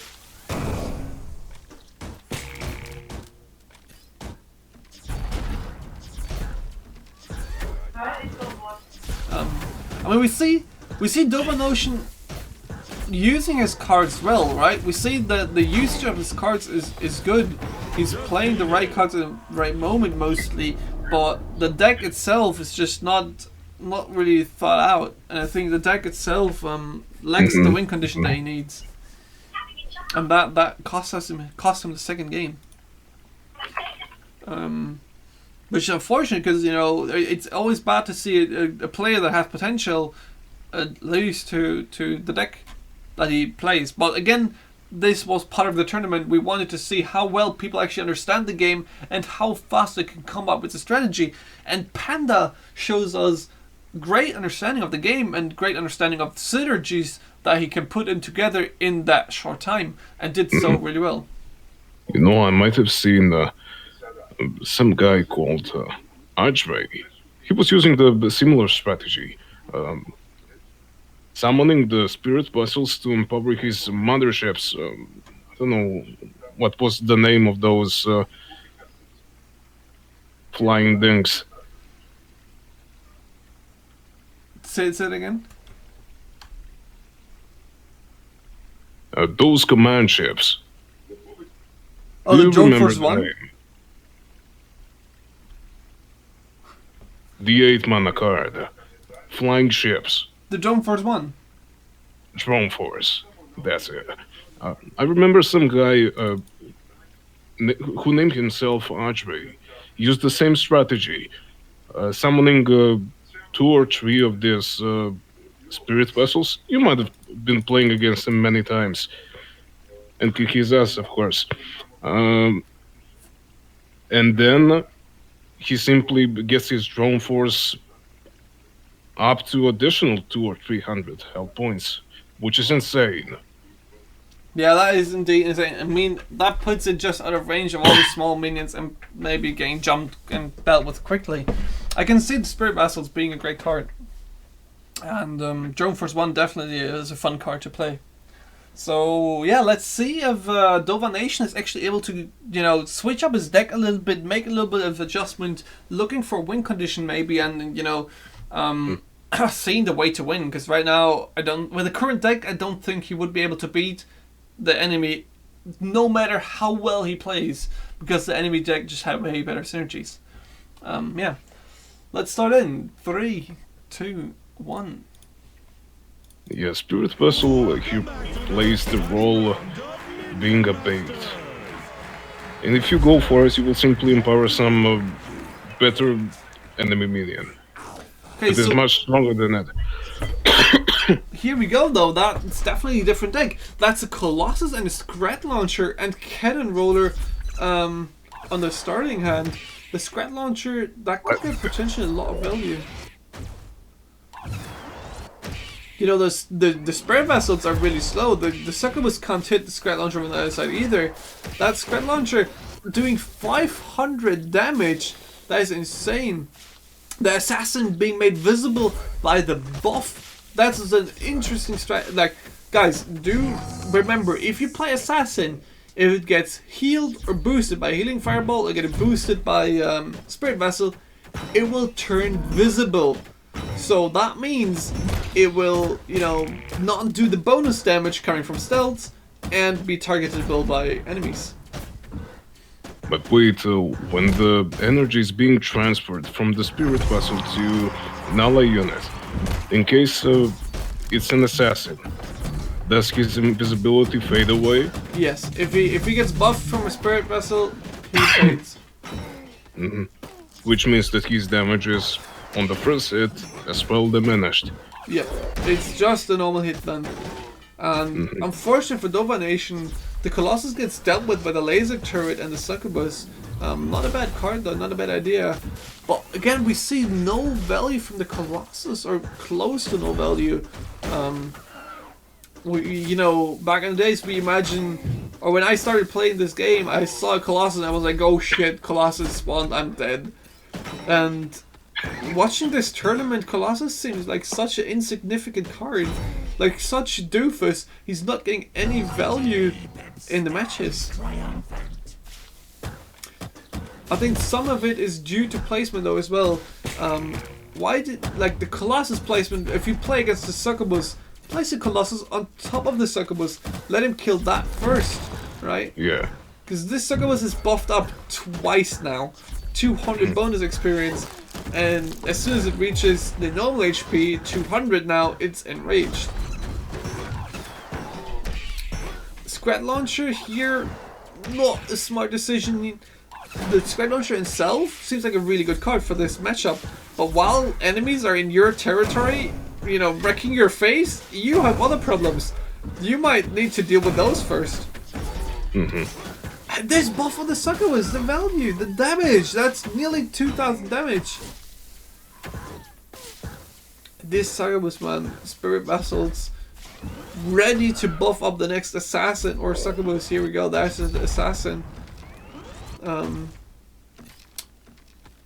Wow, these bones, these skeletons are getting so much value. And the 1 in 4 or 3 chance, 1 in 3, he gets the buff on the assassin. Nice ghost convert though. But again, where's the win condition? The win condition, I guess he has it right now. The win condition, I would make my own win condition by using the annihilator, the Scrat Launcher. But I think he's playing it too aggressive and lost it early. Played it too much, too careless. You need to be able to support it, and you got far behind in some cases using a Colossus. A little bit too, you know, too offensive and not, or a little bit too defensive and not close to the succubus, and that way not surviving. Again, here, if he kills the succubus with it, the Brutus will not do enough damage to kill him instantly. Yeah, so just some minor changes that he would need to change his playstyle. Nice matches though, a nice deck by Panda.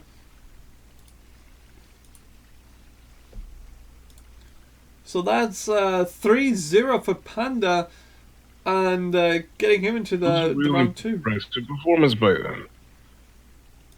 Indeed, it was really well played by him, and really well made deck. I think the first one that we see any synergies with, right? As far as I'm concerned. So next match, Cheslaw versus H2, the Dishonorable Piston. The last match of round 1. Okay, I'll have the overlay up. Cheslaw versus this honorable one. First match, 9:44. You ready? Yeah, let's venture in. Alright. 3, 2, 1. Let's go. This is sorry, Minion Masters. Let's duel. Little hiccups.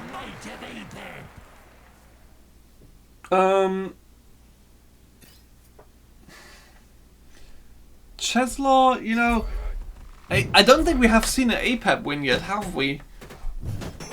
I think APEP in this tournament lost the game, but he plays the Cleaver. He wins.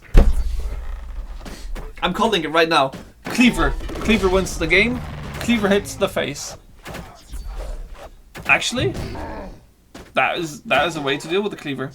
Having a last stand on one lane, and that's a lot of pressure right now. This these last stands are being played so weird. But no player seems to have a real answer for it other than, you know, playing the last stand himself. Living Statue being played by Dishonorable. I'm not sure if I don't see the value from Living Statue. It's so slow. And you know, if it would be a faster minion, maybe. Yeah, it's like a walking wall. A really, really expensive walking wall though. Maybe for 4 mana, maybe I will play it. For 5 mana, it just seems too expensive. Wait, yeah, is it 4 mana or is it 5 mana? It's 5 mana, right? It's 5. Yeah. Way too expensive. So Sniper Scrap being picked up by Dishonorable, and you know that's gonna get a cannon to the face. Ouch! Ooh, that one hurt. Oh, I could feel that one. Damn. So that is a healing puff that he got. Oh, never mind. Okay, he got the healing puff from the Gift of the Serpent God. 0 mana healing puff for Cheslaw. That's gonna be a big factor in the game. Being able to heal yourself is insane. And these last stands, man, the hacking, that looks so uncontrolled, so not tactical. And Dishonorable not using his last entry. I'm not sure what he's saving it up for. It's such a strong card. He should use it way more. Here we go. Okay, he's using it now. Yeah, each time he has been assigned an opportunity to simply embrace the enemy master, he should be doing it. It's free damage. That statue going like, Setsu, go! We don't have time. Let's go. Pushing you forward. Sacrificing everything we have for that massive whole fleet. Damn, but those archers are looking scary down here. That's 7 archers and 4 of them shielded. Cheslaw hasn't lost a single HP yet. He's still at 3,000 HP. And Dishonorable, you know, he's saving up mana for something. Last stand being used to block the cleaver damage, not letting the cleaver reach his face. Smart decision there. Dishonorable, thank you for showing us how to block a cleaver. Blast entry, come on, do it. Nice. Dishonorable definitely stepped up his game a little bit because he didn't use the blast entry earlier, and that was a really, really weird decision for me. Statue still no value though, and that cleaver on the top line is not going to get much value, especially considering he plays the shielded crossbow dudes and has a healing puff. You need to make a big attack happen. You need to take control of the map. But considering Dishonorable Piston is actually an experience lead by far, he has 30 experience ahead. Yeah, despite the fact that he has lost nearly half of his health points, he's still way ahead in experience than the other player. Indeed, now he just needs to make use of that experience lead. That laser turret killing his... No, never mind. Don't let it hit their face. Okay. Lightning bolt. Well done. Piston actually playing really well right now. And that value that he could get from the level 3 is insane. Setsu level 3 is a scary thing. That stun bolt and the instant reload by spells is insane. Problem is, Dishonorable doesn't run many spells. Heal puff being dropped and the Scrat Launcher. This is gonna be it. Scrat Launcher hitting his face, and he needs to deal with the last stand back here at the base. Not being able to deal with the Scrat Launcher. That's gonna be so much damage.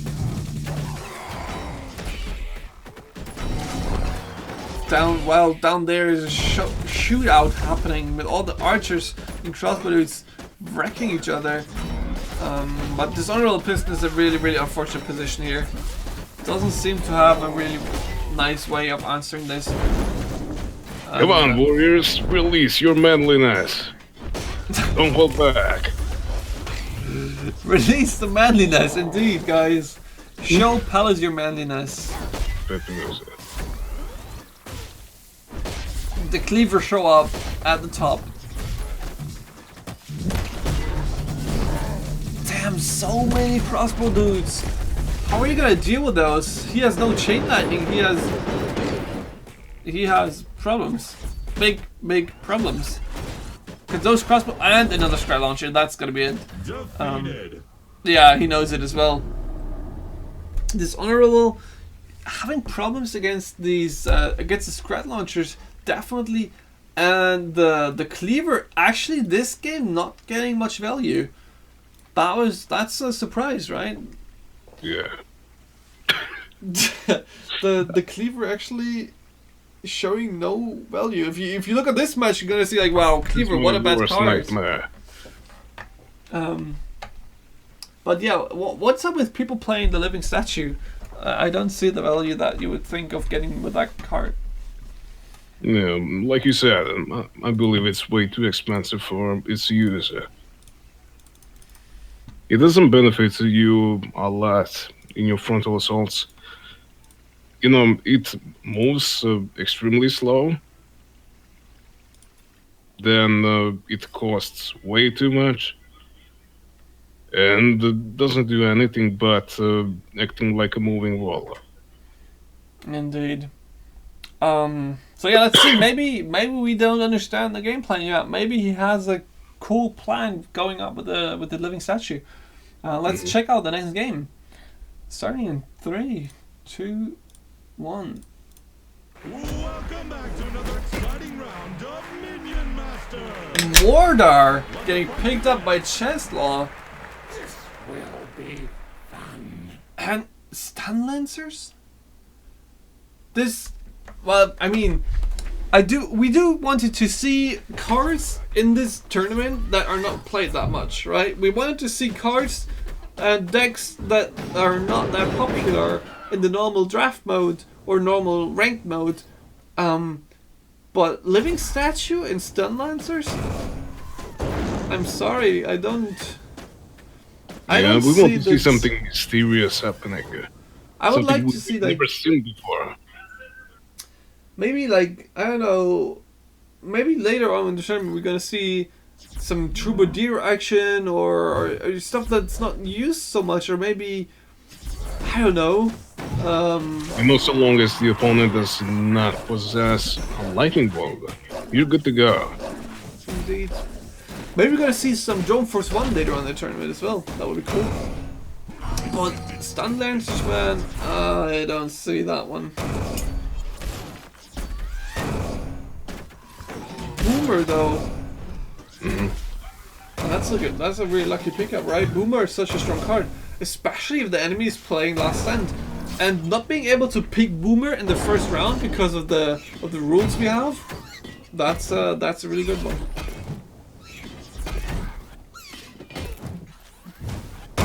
And yeah, Living Statue, you know, getting revived, getting dealt with. I'm not sure. Let's see if Cheslaw is actually able to make the Mordar Tombstone value happen. I'm not sure that. I mean, if he gets it off, if he gets a Succubus revive or something, that's insane. And that will put him up so much, but I don't see it. Poor Scrad getting blasted off into oblivion.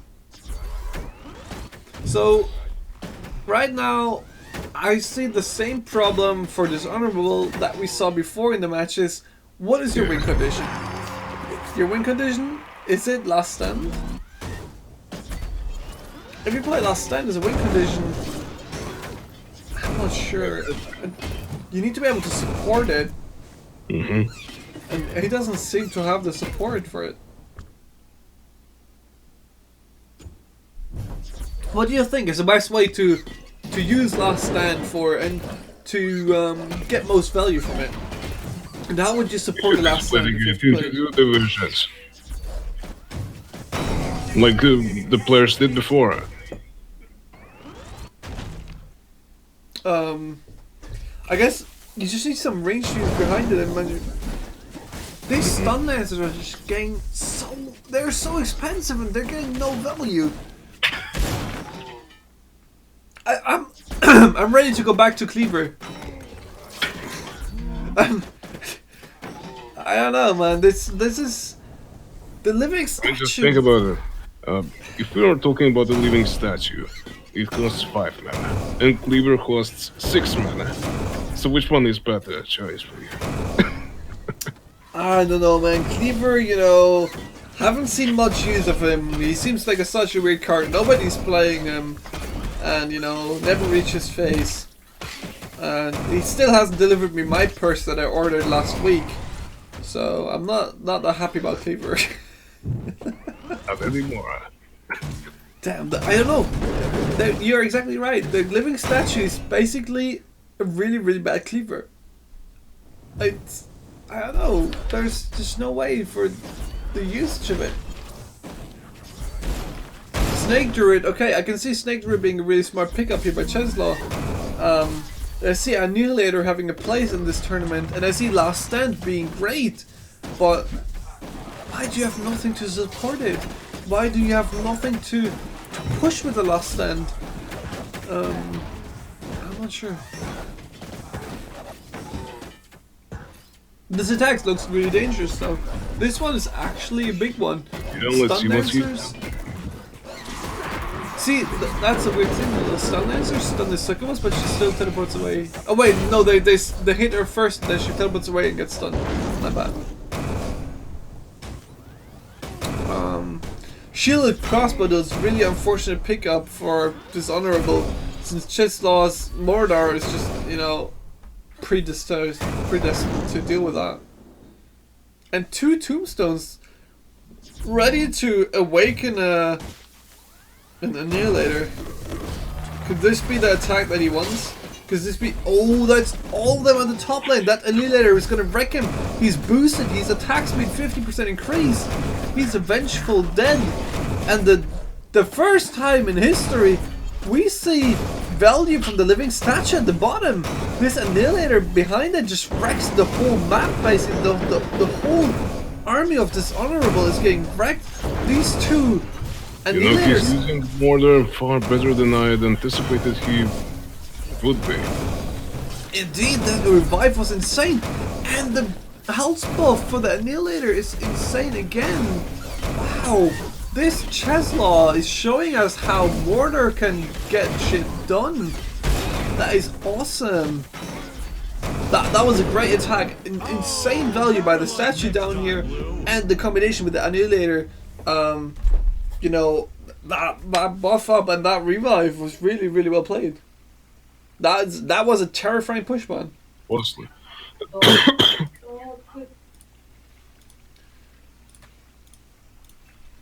All right, let's see if the excuse me. Let's see if Cheslaw can, you know, take it in easy and get the last win. Let's head back right into the game. It's Minion Masters! Forced to duel! Let the fight commence! Microprocessors will learn by dying. So Cheslaw switches up his deck and the hero every round, it seems. He's really confident in his deck building skills, and or maybe he's trying to confuse Dishonorable. So maybe Dishonorable, like maybe Cheslaw thinks like, okay, well, if I change my deck every round, if I change the way I'm playing every round, Dishonorable will have a hard time countering me. That's what he has prepared for us to see this time. So those lightning bolts and chain lightnings are showing great value, right? They are the cards that you need in this game apparently, or in this round of the tournament. The lightning bolt killing the Cleaver instantly. That's so great. Ravager have no way to deal with the cannon roller, you know, and the cannon roller just safely staying out of range. 100 damage. There we go. Boop. That was insane. Nice cannon roller. Nice value. He's gonna take the Swarmer as well. Oh. Nice try though. So that's a Brutus, and that Brutus is gonna get dealt with easy. The lightning, the laser turret. Oh, with the last breath, the laser turret just got low enough. Cannon roller, and here comes the party from Cheslaw, man. He's summoning all those small units. This is gonna be This is gonna be pretty big. Never mind. That's pretty small. That attack did nothing. Well, that's again 8 minions on the same lane. Why do you do that? That's a worthy scrap that is happy to, you know, welcome you with a mace to the face and deal with the last stand easy.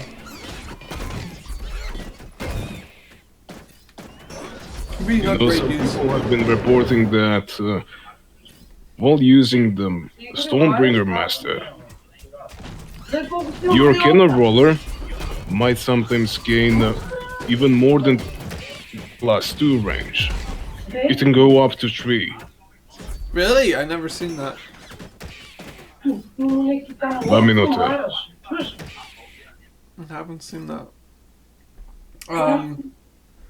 But yeah, damn, those cannon rollers are showing great value here.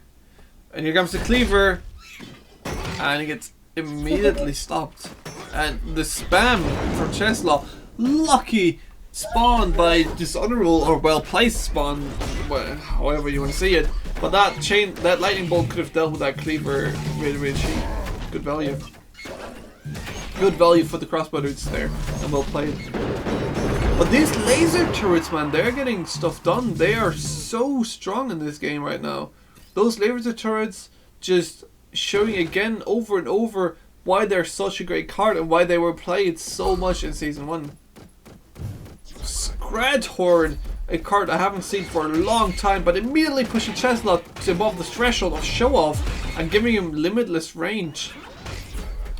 He should keep him going though. Maybe he has too many expensive cards in his deck to keep on the show off. Oh, he's so far ahead in experience, man. He's gonna reach level 3 any second. While Dishonorable is, you know, at 80 experience. That's 40 experience difference. That's insane.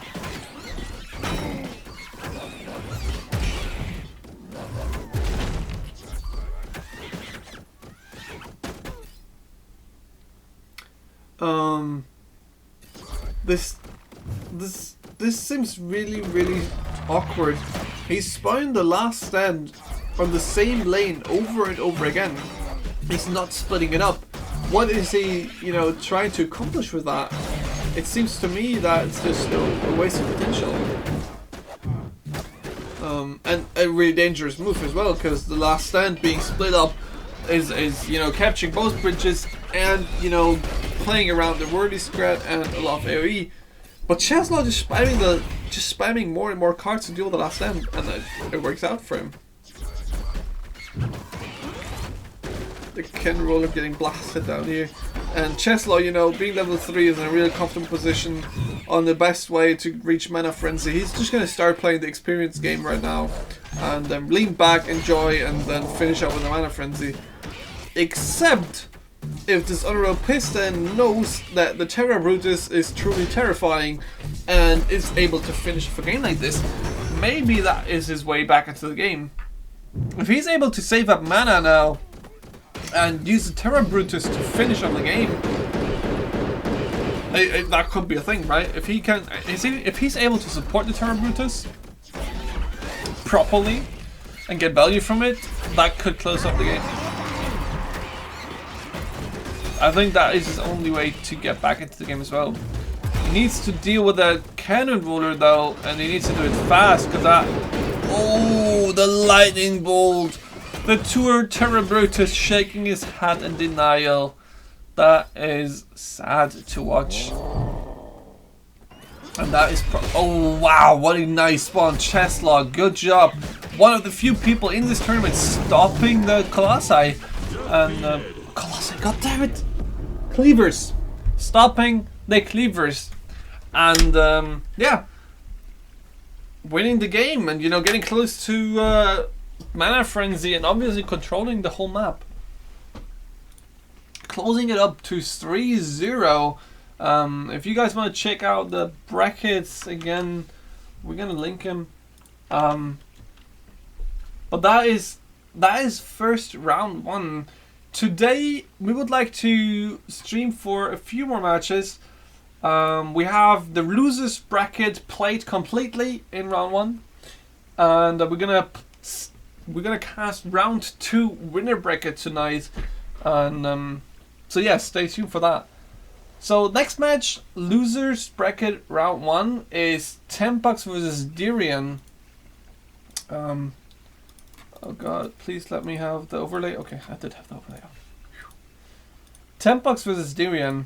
You know, Tempox was the champion of our last tournament, guys, and we're gonna see if he's able to make a comeback here. Yeah,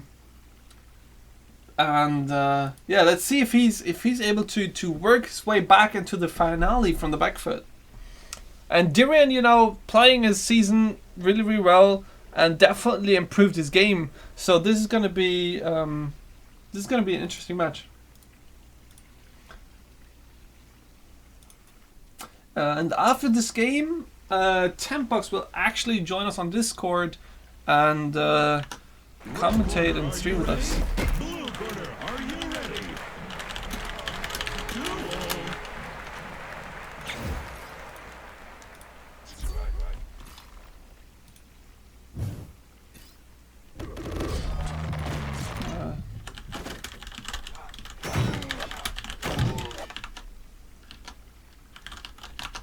Alright, so again we see the greedy start and the free last stand.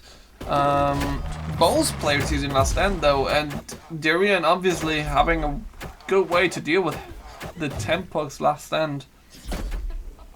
So we're gonna see some more Succubus and Cleaver power here. The answer to last stand obviously being the Annihilator here for Tempox. Wizard Puff, such an annoying card to play against, right? Because this forces Tempox to not play anything, because he's, you know, you don't wanna lose the Annihilator or Cleaver or whatever to the King Puff. Nice switch here for Dirian, doing a lot of damage to the Cleaver. The jump coming in, gonna deal with the archers here and gonna support the Cleaver. The Cleaver is gonna rush in now, and that lightning bolt. He needed to play this lightning bolt. He had nothing else to deal with the cannon roller and nothing to defend his base because Setsus are down at the front fighting the war.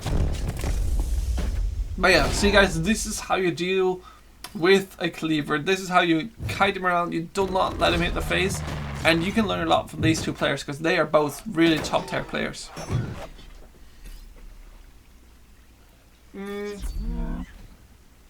That's a Colossus, finally! Guys, I pronounced it right. It's a Colossus, which, huge value! That's a whole last stand, 7 mana gone with 1 swing.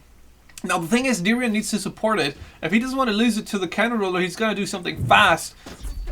If he's able to protect it from the cannon roller, that would be great. That's going to be a huge amount of value. That Succubus, oh! Getting wrecked! Gets sent home! And nice swap though, protecting his Colossus from that cannon roller. That Setsu jump, not dealing with a Colossus up here. He's relying on the stun. Oh, lightning bolting the wrong target. That's not the Colossus gun, but he has a cannon roller again ready. Nice, well done by Tempox. But this Colossus, they've got a lot of value. This Colossus dealt with the last stand. It dealt with the Succubus. That was a lot of value. Well done by Dirian as well. Both players are fighting really, really well for the bridges. 75 experience and 76. That is really well done. On the switch, Dirian, no, you fucked it up. Why did you? Lucky for him though, he had the crossbow dudes ready and being buffed by the bridges with 25 bonus damage on the level 2 King Puff ability. That is just good for him. Able to get some value. Uh-oh, that Cleaver. Watch out! Told ya.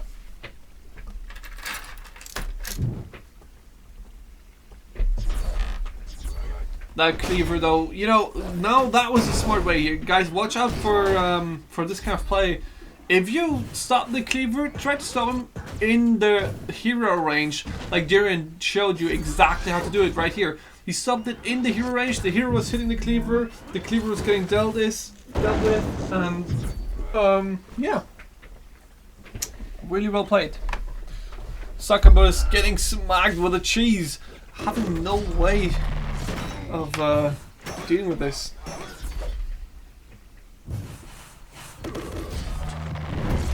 That's swapped to one side. That's gonna be a free food for Annihilator. Instead, he just shoots a shock rock and the stun blast.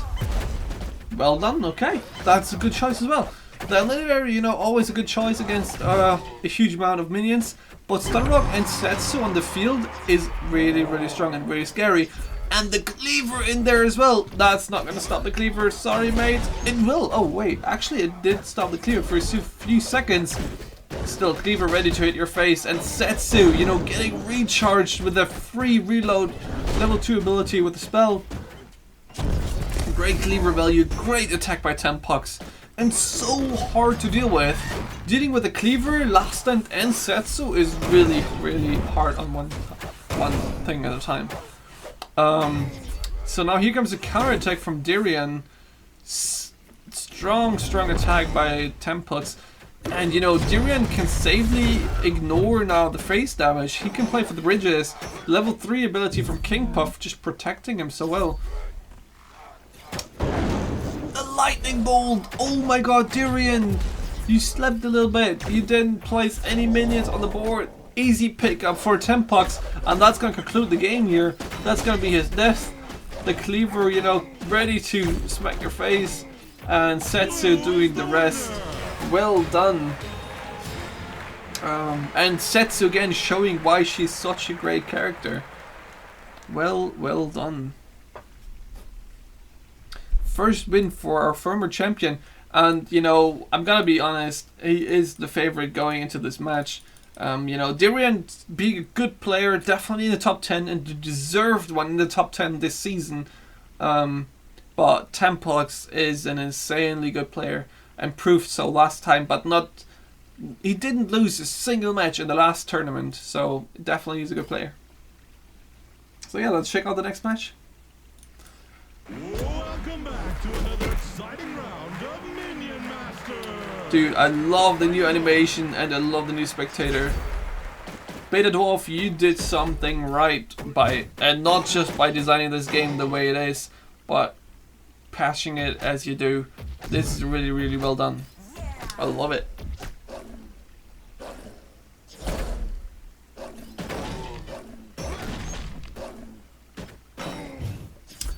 Damn, Tenpox Annihilator by yourself?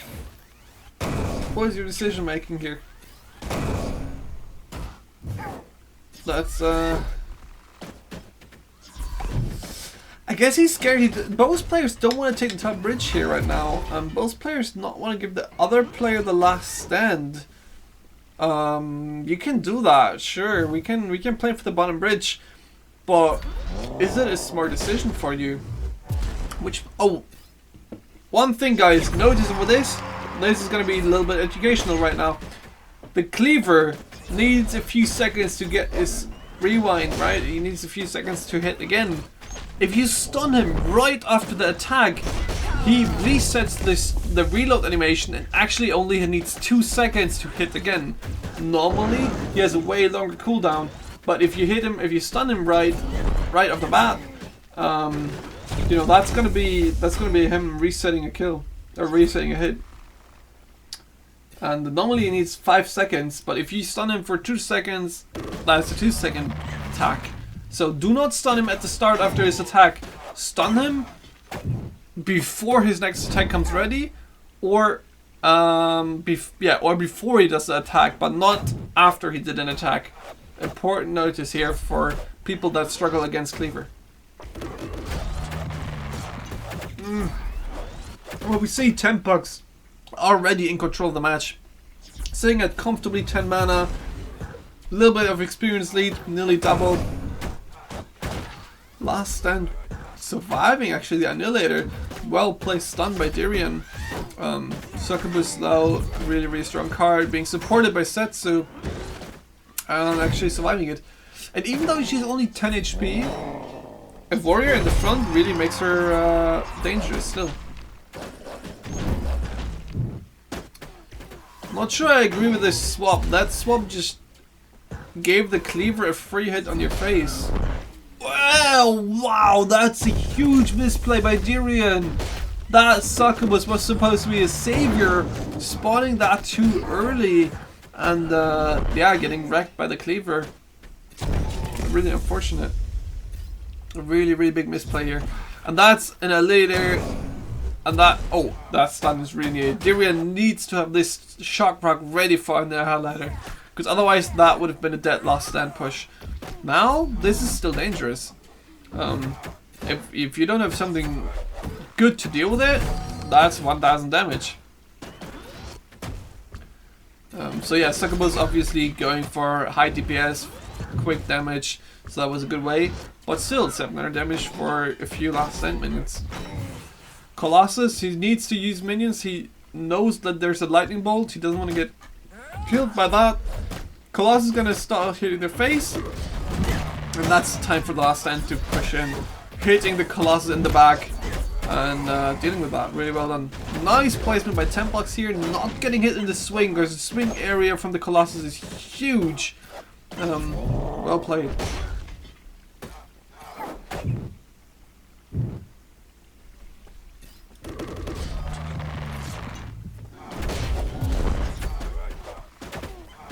So the Sensu jump overall being such a wow! What a lightning bolt! That lightning bolt has such a low chance to hit the cannon roller and get value. Otherwise, it would have just got no value without hitting a crossbow dude. But he hit exactly the right minion. So important and so strong. Last stand coming in, protecting the Annihilator. That could be a dangerous push here. Annihilator being protected by it. Never mind. Shock Rock dealing with it, and the last stand defensively coming out from Dirian, dealing with the last stand by Tempox. Cleaver being a really weird choice here, against those many minions that. Yeah, never mind. Setsu is gonna do the job. That's done. Oh, that's done. So done. So well done. But Tempox using the lightning bolt so greedy. He's going for the 4-in-1 chance. 3 crossbow dudes being up, and you know, still lightning bolting it, deserving that failure on that. But still, that is a good position he's in. He's level 3, 150 HP. Dirian at 680, close to level 3 now.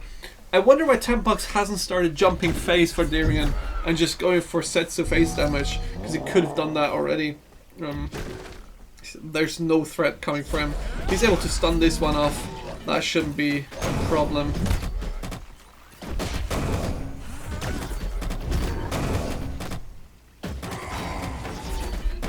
The buff from the bridges, 25 bonus damage, really costing that Succubus. The swap on the Succubus, nicely done. Lightning Bolt getting value for it, but he still needs to jump. Yeah, he's going to do it now. He notices, okay, this is going to be annoying. We need to jump face. We need to start hitting the face. 130 damage, nicely done. Sorry, 60 damage. 60 damage by the DL shot. 60 damage from the level 3 ability high laser powered shot. 2 Colossi though pushing on Tempox. That is a force that is scary. And this Succubus, so much damage. Again, showing us why everybody right now is playing the Succubus. That value is insane. Lightning Bolt again. Tempox is getting the most valuable Lightning Bolts ever. That is insane. The jump coming in from Setsu. Cleaver down at the bottom. Setsu jumping in, doing this face damage even. Going for the face directly. Dirian capturing a bridge, trying to make the shield happen, not taking any damage. Tempox, you know, trying to push in the top, trying to capture the bridges, not giving Dirian immunity. Wow, this game is insane. So, yeah, Setsu is so dangerous right now. Level 3 ability and really close to Mana Frenzy. Dirian definitely made it back into the game. 30 experience missing. He's doing really well. Tempox just, you know, having all those lucky lightning bolts, always winning the chances that he wants. And here he goes, Mana Frenzy, and that's gonna be it. That's the stun to the face, and the bridge controlled by him. 10 damage left. Oh my god! Dirian surviving it! That's just a cycle for the next hero jump though. Dirian knows it's over. He played it well, he played really, really well. That was a close match, but the Mana Frenzy is gonna be the end for him. Except if Tempox is not using the advantage that he has. He needs to capture this bridge. He needs to control the bridge at least. He's, you know, Dirian is immune. You're not doing any damage. Okay, now he has both bridges. That's the shot he needs. And that's the win for Tempox. Well done, Tempox. And well done, Dirian, getting back into the game. Having a little bit of struggle at the start, but later on coming back and turning it into a really, really close game.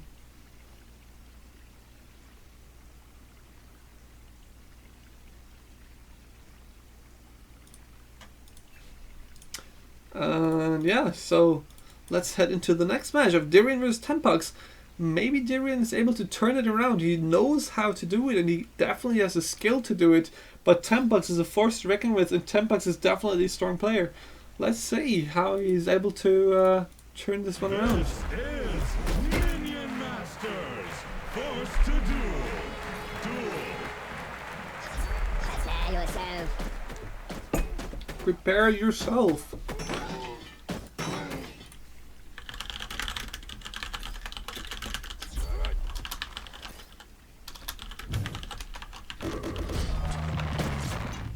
So yeah, Lost End. Dirian switching up to Red Bow. I'm not sure why he switched. It was going pretty well for him in the end. He just had a struggle at the start. Tempox staying with his deck, obviously knowing that it's working. Good choice there. But Dirian switching, I'm not sure if I agree with that. I think he could have made that deck work. Maybe switch in some cheaper units to be able to protect the Colossus from the Lightning Bolt. Other than that, I think we saw great value from the Colossus. And I'm not sure if Red Bow is the way to go. Tempox, you know, playing a lot of spells. Lightning Bolt, Chain Lightning, Shock Rock.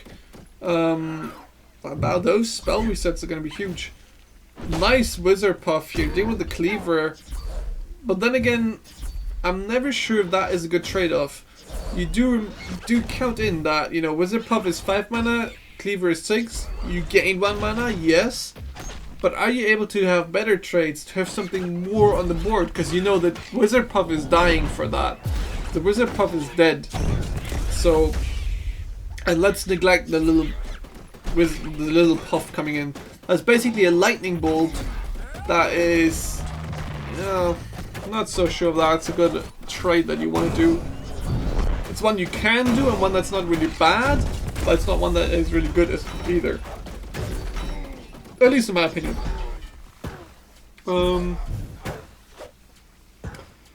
So yeah, Succubus, again, that Succubus, you really have to watch out for this card. It's so high damage, so annoying to deal with, and that jumping is annoying. But maybe Dirian's choice of going Red Bow has something to do with the Lightning Bolt, because playing Red Bow makes Lightning Bolt really bad exactly because of this. This small strats that he's spawning, absorbing Lightning Bolts, that possibility is insane. And then that's a really, really strong ability against, you know, Lightning Bolt, making Lightning Bolt basically useless in this matchup. Damn, this Annihilator, seeing that one is always insane. He's so strong and has such a pack to the punch. But now that it's gone, how will it deal with the Last Stand? Zetsu, jump, yeah, doing damage. And the Succubus, I guess that's a good way. Nice, good job for Tempox for finding such an easy way to deal with the Last Stand. Because that Last Stand is potentially so dangerous. We've seen so many times in this tournament already how much damage it can do. And being able to deal with it and using the Setsu jump so effectively by Tempox shows definitely some game understanding. Last Stand being used down there at the bottom. Again, not splitting it up. But he knows that Dirian doesn't play Boomer or something, so maybe using him all on one lane is okay this time. And there's a Lightning Bolt, which with a perfect hit on the Whirly Scrat, which could have, always hit the other Scrat that spawned with it. But that's insane. The Last Stand is still alive. The Setsu coming in doing more damage. Archer still hitting from the top. That's so much damage. That's the level 3 ability from Tempux coming in. And that's gonna be it. Wow, Dirian barely holding on alive. That is awesome. I'm just getting the message.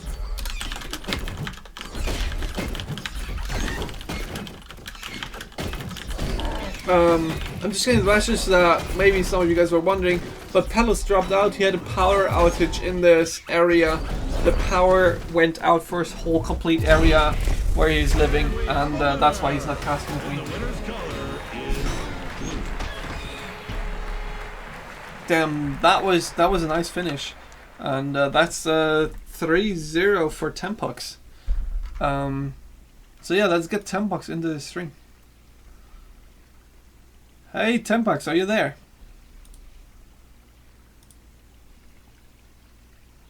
Hello, ladies and gentlemen. Oh, there he is. Tempux, the winner of the last match that we just saw. And winner of last tournament. How are you feeling? How do you like the match for this far? And how do you like the tournament format since you're participating? Pretty good. It's definitely very creative. You get to see cards that you never see in ranked mode. And the beginning wasn't so nice losing against Rush, but it was definitely very intense. Pretty fun matches. Damn, yeah, losing the first match against Rush, man, gotta feel bad for you. But what do you think? Have you seen the stream? Have you seen the living statue spawns all over the place? What do you think about those? Yeah. They weren't getting any value, right? I didn't see any really being useful besides the one where he got the Annihilators with the Frenzy behind the statues. Yeah, indeed. That was one time that we got any value from them. So yeah, let's see. Maybe more people will play him. Alright, so the problem is, as you guys know, the round 1 Kanu versus Aoshin. Aoshin dropped and forfeit. The next match would be Aoshin against Cole, but since Aoshin forfeit his match in the tournament, that match is not being casted. And Chemo Cryal versus RFFNL haven't played yet, and these guys really gotta hurry it up.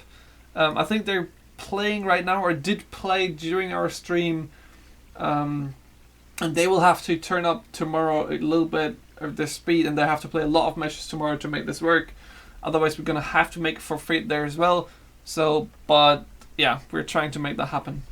So the next game will be match 12 on the challenge board. That's Dova Nation versus Dishonorable Piston. Do you have that game, Tempux? Are you ready? Yep, the one starting at 123. Dova Nation versus Dishonorable Piston, 123, indeed. Okay. Gonna start in 3, 2, 1. Let's go. Minion Masters! Let's get this duel started. Let the fight commence. Come to me, minions. So yeah, Dova Nation versus Dishonorable Piston. They had like Dova Nation had a really weird deck last time, right? He had no win condition. He was getting wrecked by that, I think. Maybe he made some differences to, or maybe he made some changes to his deck. Let's see if he has a better win condition this time. He's hopefully not running 2 walls again. Indeed, those 2 walls, man, not getting much value there. The Walking Present, just taking its time, doesn't care about this stuff that's going on back there. I'm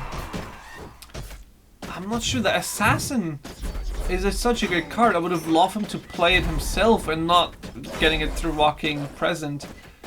But he seems to play the wall again. Please don't play 2 walls.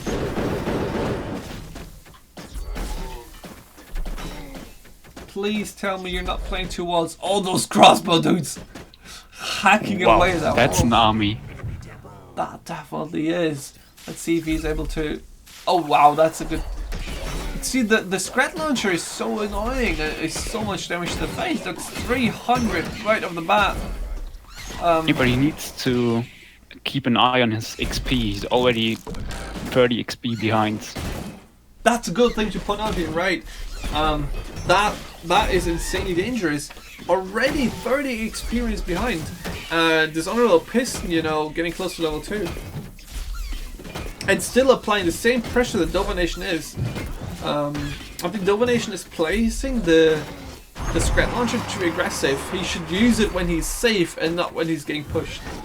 Yeah, he's always trying to place it on one side when the other one's getting attacked. Indeed. He's also not splitting up the last stand. Yeah, a lot of people in this tournament seem to not doing this. A lot of times you didn't as well. And there comes the punish for it. That's a Colossus, except if you can lightning bolt it. And he doesn't have the lightning bolt ready. Wow. Oh wow, that value indeed. And you know, he needs to clear the top now first before he lightning bolts. Maybe Domination is not playing cards, maybe he's saving the mana. Then it's gonna be huge value Might be lightning bolt. lucky. Now, wow, what a timing! He got it. What a timing though, right after the Walking Present died and before it spawned the other unit. Right, it could have been a dead Priestess or a dead Walking Present if you misplaced it a little bit. That was definitely calculated. Definitely calculated and well done by Dishonorable Piston, showing us how much great understanding he has of the game.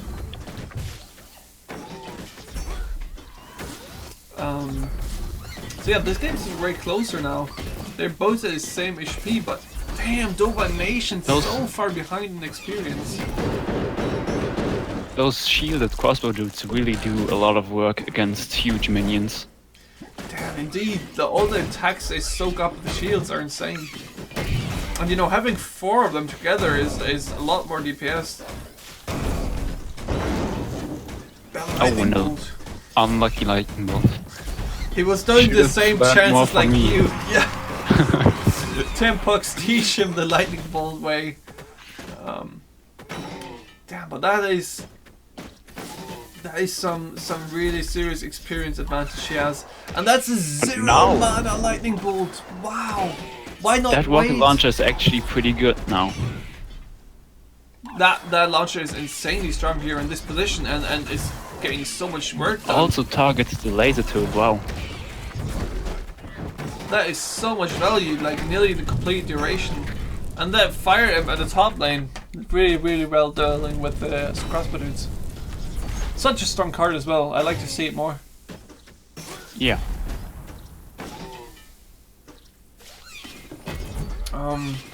Wordy Scrat, you know, I think Wordy Scrat is one of the best cards you can pick right now with the allowed cards that you have in this tournament. For sure. Especially if the last stand isn't an available card. And here comes the Scrat launcher. Now this time being protected by the wall, which is insanely good. And that is a lot of damage again. Domination playing that one way smarter now than at the start of the game. And getting more value. Dishonorable Piston using double shielded crossbow dudes, if I'm not mistaken. Yeah, and he decides to wait on the lightning bolts for really huge minions.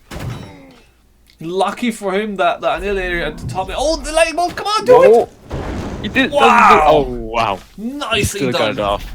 That's gonna be it. That's gonna be so dangerous. Oh, the Wordy Scrat getting And he hammered. still has a second lightning bolt ready. The second lightning bolt ready. The wall coming up. That's not gonna be enough. Domination getting wrecked by perfect timing of Dishonorable Piston and having Dishonorable Piston having the answers ready for every move he did. That was well Yeah, that played. lightning bolt wasn't game winner. Killed the Colossus twice. Indeed, that lightning bolt, man. Sorry for Domination to not be able to play around that and getting like he had enough crossbow dudes, but apparently didn't have the mana or the cycling for it. And yeah, damn, those lightning bolts, well played, well done. So yeah, that's going to be the first match of Domination versus Piston. Let's head into the second match. 1:30. You got it? Yep. Gonna start in 3, 2, 1. Welcome to Minion Masters! Minion Masters. Dude, Oh. I love it. Yeah, it's really nicely animated. Even though the cameras do, you know, make me a little bit nervous. A little bit suspicious. And then even I'm a streamer, you know, I'm getting, you know, I have my camera up all the time, but these cameras are making me nervous.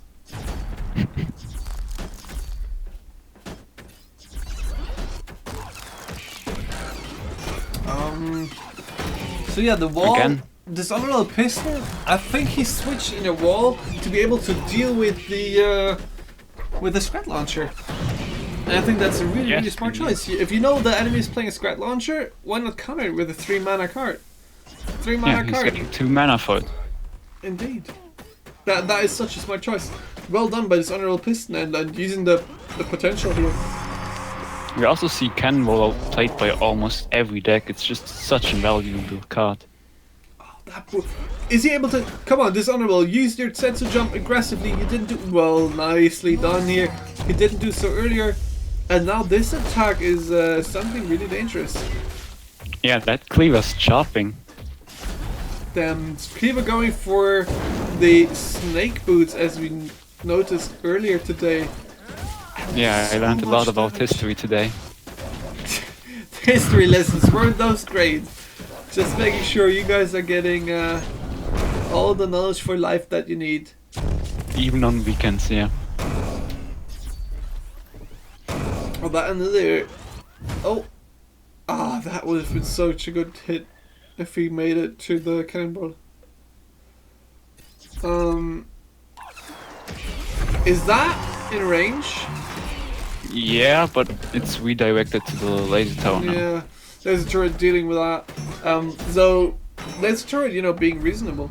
The rammer, that's the first time we see anybody having that one up. Wait, no, we saw it before in the with the present. Yeah, but we rarely saw it, indeed. The word Scrat doing the thing down there. Cleaver. If you can protect that Cleaver again with a Setsu jump. Swarmer's doing so much damage if you let them. But the crossbow does deal with them really nicely and Yeah, well, wow, but that's- now he doesn't have any mana to counter the Cleaver. Wow. And again the Cleaver hitting the face and not the crossbow dudes. What is wrong with you people? Come on. Place that stuff in front of the Cleaver. You can save yourself so much health. They really like getting wrecked by the Cleaver. Yeah, indeed. It seems to be a thing in this tournament. The laser turret, you know, being really, really bad choice here for the crossbow dudes. I'd rather save that mana for, you know, the hero can deal with them, or rather take 100 damage than waste. And it's also placed so much mana. way too far on the back. It can't contest a budget anymore. And here comes the Cleaver. Okay, it's getting shielded off. And the Swarmer's actually doing a lot of damage. Never mind, the chain lightning killing the Swarmers. And the next hit might hit the face. Yeah, he got it off. That's gonna be 2 hits, right? That's 600 damage. Push. Oh, Wow. and the Setsu killing the crossbow dudes. That's 600 damage by another Cleaver to Domination. And that is so dangerous. Getting chunked of 600 damage every few, you know, cycles is insane. And now this Unreal Yeah. Piston is level 3. And that's gonna conclude the game, right? I mean, Setsu, He does have the Divine Shield. He can be ready for the jump of Setsu. he does have the shield totem up. And he's able to defend himself a little bit, but... Oh God. Why is he playing into 2 Worldly Scrats? That wasn't a good choice. God, that last stand has gotta feel bad. They're like, wait, you really want to let us go bottom? And Setsu's like, you guys go bottom. And they're like, you Nope. sure? Yes, I'm sure. Go bottom. You can kill those Scrats. And they're like, oh, okay, if you think so. And yeah, that was definitely my choice. The lightning bolt though, dealing again with another Colossus, again having nothing else on the field to contest the lightning bolts that you need to play around. Yeah, he keeps playing the Colossus alone. Indeed, those Colossuses, I mean, they're dangerous, but if you're gonna let the lightning bolt deal with them, damn, that's a lot of mana gone. I do like the double worthy scrat though from the present as well. Worthy scrats are so cool. One of the coolest cards in the game, I guess. And he decides to save his jump for a better time, I guess. Oh, he's gonna go face with the jump. Domination is gonna shield yourself. Or That's use a the lot of Colossus. damage. That is Just definitely needs to use 2 chain lightnings now. 2 chain lightnings, or maybe another jump should do the trick. So Domination really needs to save the shield. Why did he use it? Dova, I think it might have been a misclick or something. He's playing Could double be. walking present. I mean, he's going for a fun deck, I guess. Maybe he's like, Maybe okay, he really wanted to cycle a card, I don't know. yeah, that might be it. But that's gonna be it. That's gonna be the last entry to the face and concluding the game. That should be a win. Yup. And we have a winner. Not bad though. Not bad. So let's see if he's gonna able to make the Scrat Launcher work in the next match, maybe to win and you know not get kicked out. Otherwise, if he's not able to win this match, he's gonna be the second player to get kicked out of the tournament. The first one was Aoshin by forfeiting. The second one was Durian. So yeah, let's see if Domination is able to come back. Yeah, he's trying his hardest to make the Scrat Launcher work. I'm gonna start the next match in 3, 2, 1. Let's go. This is sorry, Minion Masters. Let's fight. Apex demands worship. So the double walking present. I mean, oh, the assassin! I feel so bad for it every time. Whip. Oh god, the cannon roller right in front of his face. You know, the target so close yet so far, and the cannon roller, you know, just doing his thing up there. It's like, Doing okay, his thing, yeah. you got any more of that stuff coming? Don't Sure. mind me, just rolling some cannons. Indeed. And that, oh god. That Wow, cannon he roller- survives and he does Oh, damage to the wall without being targeted. That's so unlucky, wow. That is so unlucky indeed. Just one gold. Oh, nice cleaver spawn. Nice cleaver spawn. And that's a cleaver to the face, please. Nope. Oh, Nope. he's protecting it. He defended it. Oh, so unfortunate for his cleaver though too. Well, okay, well done. And that walking blind took a hit. Not bad. Wow, Domination. Well done. Because that cleaver executed everything perfectly, right? That was good. That was really Yeah, well played. for sure. And definitely saved a lot of his HP. And if he's able to get some value from the sniper scratch here, maybe some experience, that would be great. That is insane. And here we go, the Scrat Launcher being used to the top. 1 experience by the Scrat Sniper, 2, that's nice. Let's Oh, go and the for it. cannon roll rolls back. Oh no. Did That's get gonna be a targeted. jump here. Oh, poor little things. But yeah, the Scrat Launcher did some damage, 300 damage to be honest. That's good. And this attack is gonna be devastating, man. The Cannon Roller getting so much value. Cannon Roller being And protected. he used so much mana already. And the Rammon's not a good thing to get out of that. Yeah, that present. Walking Present Rammer was not a good choice. Oh god, that's a cleaver. That's a cleaver and a cannon roller protecting it. And the worst thing that can happen, normally you want to use, okay, my phase is going to tank the damage from me and I'm going to spawn a unit right here and take everything out. Except you can't. The cannon roller is rolling back after each shot, retargeting and killing everything that you spawn. Yeah, and if he spawns a big mini, it's just gonna get lightning bolted. Like the wall. Damn, that attack was That- devastating. Did 90% of his HP, wow.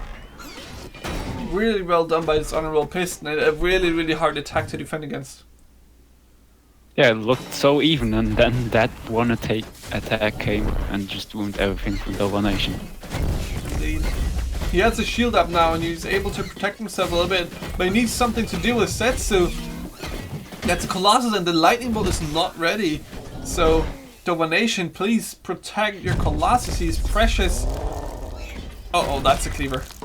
The cleaver And is not allowed that's to hit your Goten's face. dead. Domination, please consider your movement or your unit placement. Place them close to your hero. Make your hero help your units in the front. The hero is shooting. If you place your units back here, the cleaver would get killed by the hero.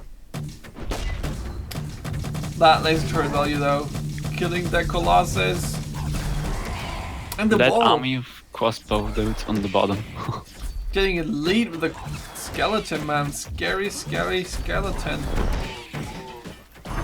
Perfect use of the sort of a piston, though, of the wall. You know, one wall really to protect stuff here. And Setsu is gonna finish up the game. Yep, that's the game. And yeah, so that's Domination out of the tournament. And we've got another one going for losers bracket in round 2. Dishonorable Piston, well done. So now we're gonna head into the round 2 of the winner bracket again. The winners of the tournament yet, like the ones that didn't lose a game up until now. Gonna be exciting. The first one being Rush Second versus Video Gamer. So that is your nemesis right now for this tournament, I guess. Rush Second, the one that kicked you out of the first half of the tournament. So let's go for the first match. Played at 3:45. You got it? Give me a second. Rush Second versus Video Gamer 3:45. Yep. Okay, gonna start in 3, 2, 1. Let's go. Minion Masters! Let's get this duel started. It's on! My aim is shockingly good. Rush Second here. You know, being aware of the oh, he's playing dragons. Right, guys, do remember. That's the first dragon we've seen, right? Indeed, that's the first dragon, and this is gonna be different now. This time, people are gonna use different cards because there's different cards allowed. Ah, right. Yeah. We have a different deck right now going, and that deck I'm gonna link right now. The allowed deck list for round 2. You guys can see it right now. Posted it in chat. You can see it, and the loser bracket, you know, those guys are happy. The people that haven't played the loser bracket on round 2, they will be able to see the deck list now. That is fine with us. We're not gonna be mad at those people to know the deck list yet.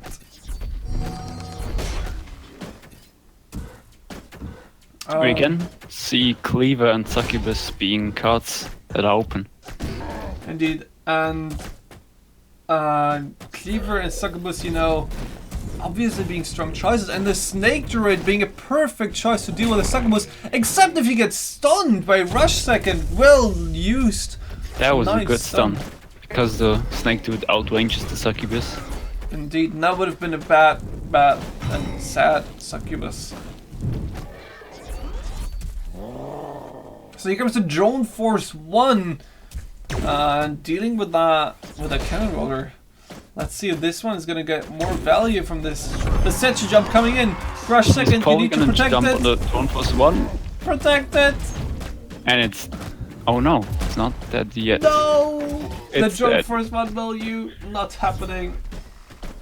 Damn. But seeing the Drone Force 1 in this tournament is a really nice thing. I really enjoy that card. And Yeah, we're also gonna see some healing fireballs and rampages. That's gonna be some quick games, I think. Indeed.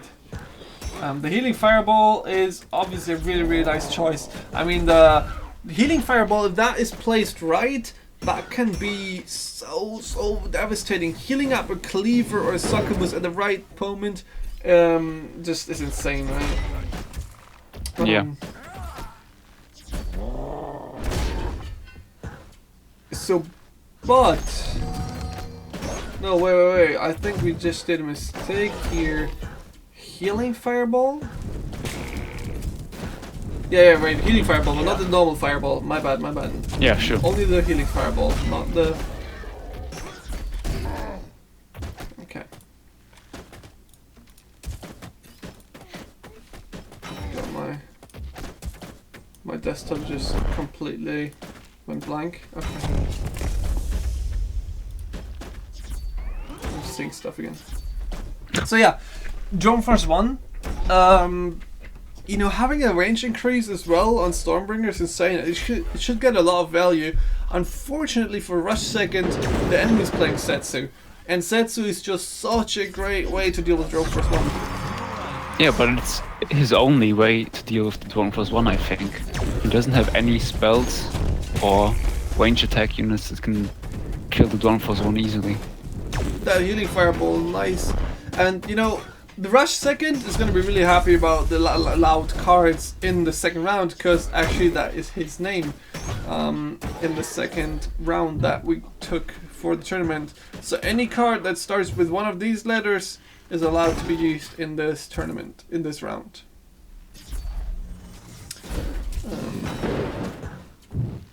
So that Rammer, I think Rammer is a great choice here in this kind of tournament. And wow, that Cleaver Spawn, Rush Second! Wow. So And well now done. the Drone Force 1's gonna do a lot of damage. Drone Force 1 winding up for the hero hit. The Cleaver, you know, being stopped before the hero, and the counter Cleaver being spawned. But that Drone Force 1 is chopping away at your HP. Video Gamer is gonna get wrecked here by the lasers from America. You see the little flag here. America ruining Video Gamer. Well done. That Drone Force 1 was a truly American sniper. True American sniper indeed. Well done. Yeah, good choice. And then Drone Force 1 definitely showing the value that it should get. 8 mana is a lot of mana, but you know, if you're able to make that work, that's insane. Definitely a strong card. In a format like this, if you don't have any counters from the Drone Force 1, you're not really gonna win. But those plays again, you can see already the good players showing off how good they are. That Cleaver Spawn immediately killing the Setsu that was jumping for the Drone Force. That wasn't even a split second for time for Setsu to even spawn. She was dead before she even was there. And that was so well played. Stuff like that, the fast reaction time, it's the fast plays and the counter plays, really, really well done by Rush Second. Yeah, the really good players are always thinking one step ahead of the opponent. Alright, heading off into the next game. Rush Second versus Video Gamer, played at 3:53. You ready? I'm ready. Alright, starting in 3, 2, 1. Minion Masters! Let's get this duel started. And we're off. My aim is shockingly good. Start pressing the buttons. Damn, those... The Last Stand, you know, Last Stand is not a danger anymore. And that means you can actually start using or capturing the early bridges. Demon Warrior being played here. We see a lot of long games, right? The first round we had a lot of long games, so Demon Warrior might actually be a thing here. But why would you choose King Puff when you know the enemy is playing Drone Force 1? I'm not sure, and he didn't seem to bring any counters to Drone Force 1 this time as well, besides crossbow dudes. Yeah, that seems like a weird way of playing right now. I mean, the Reboomer obviously being a really great choice against Succubus, but the Drone Force 1? What is your answer? The Reboomer value, oh god, that Wow. is so good. Oh, that Cleaver spawn, perfectly placed, guys. Look at this placement of Rush Second, and the way he's dealing with this attack. Yeah, he knows how to handle his cleavers. But damn, he's sick of that Reboomer and even uses Chain Lightning to deal with it. And that's a Demon Warrior level 2. Demon Warrior level 2 this early is pretty good for a video gamer. Level 1, 2, and 3 are not that dangerous. Level 4, oh god, you're gonna start running. Yeah, and it just keeps snowballing at that point. Drone Force 1 obviously able to deal with stuff like that, but come on, kill them. Oh, not the hit on Succubus. Nope. Nice healing fireball in the last second. One more hit from the enemy Succubus would have killed his. And she did get one off, but the heal Yeah, came that was into a time. perfectly timed healing fireball. Nice stun. And oh god. Was unlucky, yeah. The succubus kept walking. But is the Succubus actually surviving the explosion if she didn't start walking? Right, no, she doesn't auto-range the explosion radius, right? Yeah, but no, she doesn't. He would have to stun it before it spawns. It was a little bit too late. Rush seconds stunned a little bit too late. If it would have stunned in the tombstone, it would have survived. But I think the explosion is just big enough to hit the Succubus.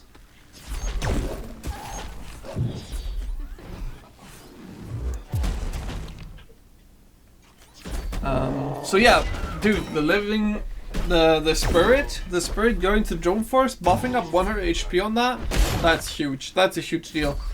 Reboomer on the cleaver is annoying as hell, and the cleaver man being dealt with by the Reboomer is insane. And Video Drone Gamer Force- actually has a lot of small units to get some value of the Inspire buff from King Puff. Like he wants 3 crossbow dudes, swarmers, and the Scrat Pack. Oh god, that Succubus is dealing so well with this drone. Oh god, holy moly, those many. Wow. The counter plays are happening. The Demon The Warrior Dwarf getting was one wrecked. still alive. Then the Drone Force just flying up there. That happened so much stuff. The Demon Warrior getting wrecked by the Drone Force and the Succubus. Then Video Gamer spawning so many minutes, actually able to clear everything. Should have been able to, but then the Chain Lightning clearing off all the crossbow dudes. Drone Force 1 still alive, getting one more shot off. Still doing damage. And getting healed! One Wow. more shot, but that was shielded off by the King Puff ability. And there now- comes the next one. And that's the next one, indeed. And now this is getting dangerous. Video Gamer is in a comfortable position now. He has Demon Warrior level 5, he's at level 3. He needs to hold one bridge and he is good, and he can start developing one Demon Warrior after another. Yeah. And the Scrats, man, getting buffed by the bridge buff, plus 25 damage, that is pretty good. And if you swap them and stun the enemy, that is a really dangerous thing on the field. Oh, such unfortunate play here.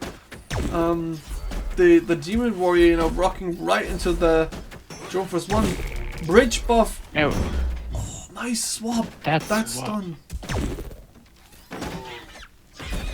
keep distracting the Demon Warrior, which is really slow.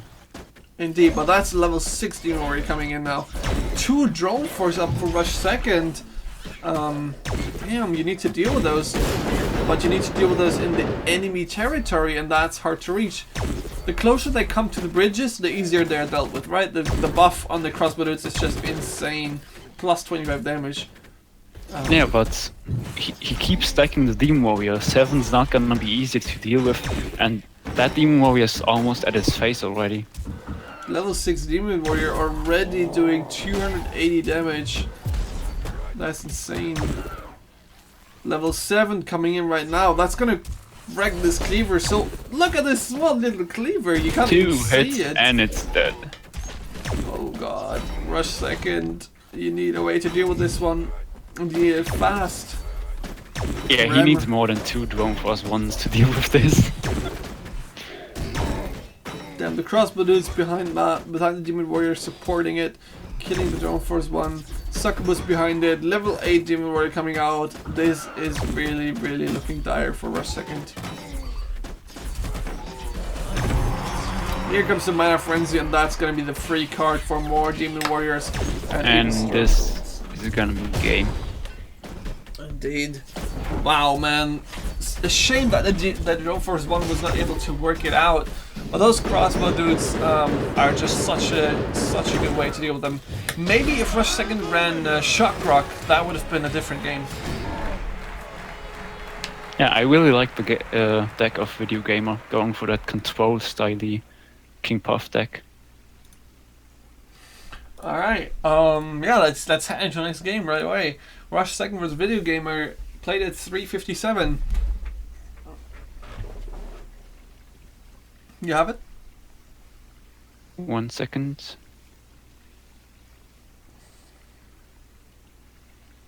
Yep. Alright, I'm gonna start in 3, 2, 1, let's go. This is Minion Masters. So Rush Second switching up and Video Gamer as well. That's weird. Rush Second switching away from the Drone Force, switching to King Puff, and Video And Gamer going for a Rush deck. It seems. 2 Rammers in his opening hand already. Wow. Do you think And he he plays goes Rampage? for the Rampage. He plays Rampage, so oh god, it's only the monkey missing, and then it's Palace Streams. Yeah, Video Gamer would make him proud. Damn, that's 400 damage at the start, but now he needs to deal with the. Oh god, that's even the Scrat Launcher. That's such a face deck. But he needs to deal with a Cleaver, man. Cleaver hitting Getting 2 twice. hits. 600 damage. Cannon Roller going out at the top. The Autobot coming in. If I he's guess able, he just wants to go for all in with Brutus. yeah, if he makes doesn't that care. Brutus work with a Rampage and a Rammer. Succubus maybe behind it now? Succubus? No? Yes? Protect your Brutus? No. Okay, that's a Brut. Oh! They're Oh, both and Rush playing Second Rammers! also playing it. Wow, what a coincidence. But he's playing Stun as well, and that's the Rampage coming in. That's not so strong though, right? The Brutus, I mean, yeah, it does a little The bit of damage. Succubus does a lot of damage. Holy moly, he can't even deal with it. 100 damage each shot, man. The Cleaver coming in really late. Lucky for him that he has it at all. You know, that Succubus 100 damage each hit is insane. And he has 2 Doesn't Rammers have on the anything hand. for the Cleaver right now. Cleaver is at the top though, and the 2 Rammers on the hand. Come on, place the crossbow dudes. Nice crossbow dudes dealing with the Cleaver. That's And another he's going Rammer. to push with almost no mana. I don't know about that. He's so close to winning it though. Rush Second's so low. And 580 damage. Now that's not that much, and he should be able to get that much done in the game. Probably with a Scrat Launcher here. If he's able to protect that one. Oh god, there's the double Rammer. That's gotta be it. There's no way that Rampage. he's gonna be able to defend the Yeah, he's Rampage. And done that's so. it. Oh, the stun. Oh no! Oh, that was Just so getting the close. counter stun. Wow, what a game. So close. Well done by Rush, going 2-1. That was well done. And both switching to double Rammer Rampage. Yeah, it's like they talk to each other. Just let's Like, rush just chill up, against and each they're other. like, hey, you know what would be a good idea? Let's go, you know, you see all those face goes in round 1 going with the Cleaver to face? Let's go Rammer face, man, that shit works. And, yeah, that But was I'm well done. I'm actually surprised no one ran Healing Fireball if they also won 2 Rammers. Seems so good. Yeah, it does seem to be. Maybe they were scared about being too greedy, but Healing Fireball is an insane card in a Rush deck, able to heal up those Rammers. But as long as the enemy's playing Cleaver as well, maybe not getting so much value. Yeah, so let's go into the 4th match of Rush Second versus Video Gamer, played at 4 AM. You have it? Yep. Starting in 3, 2, 1. Welcome back to another exciting round of Minion Scrat Launcher didn't get much value though. I think I would have dropped that. Let's see. Okay, so Video he Gamer didn't even switched use it. back probably to his Demon Warrior deck with 3 archers. And Yep, Rush Second looks seems like it. to stay on the Rammer. Actually, no, Video Gamer has Rammer as well. Yeah, but that's he the ran Demon that Warrior earlier deck. as well. Okay, so that's the Demon Warrior deck. Wonder why I didn't play the Reboomer at the bottom there against the Cannon Roller. Demon Warrior 1 needs to be spawned right now, and there we go. So Rush second Oh, but exactly he know might what's get coming. washed now. He needs to be careful about the Demon Warriors. Indeed. Oh, that stun is so important. That is so huge. Does he get the Swarmers? Yeah, he does. Wow, that is so well done by Rush second, and I think a Shock Rock would be great for him as well.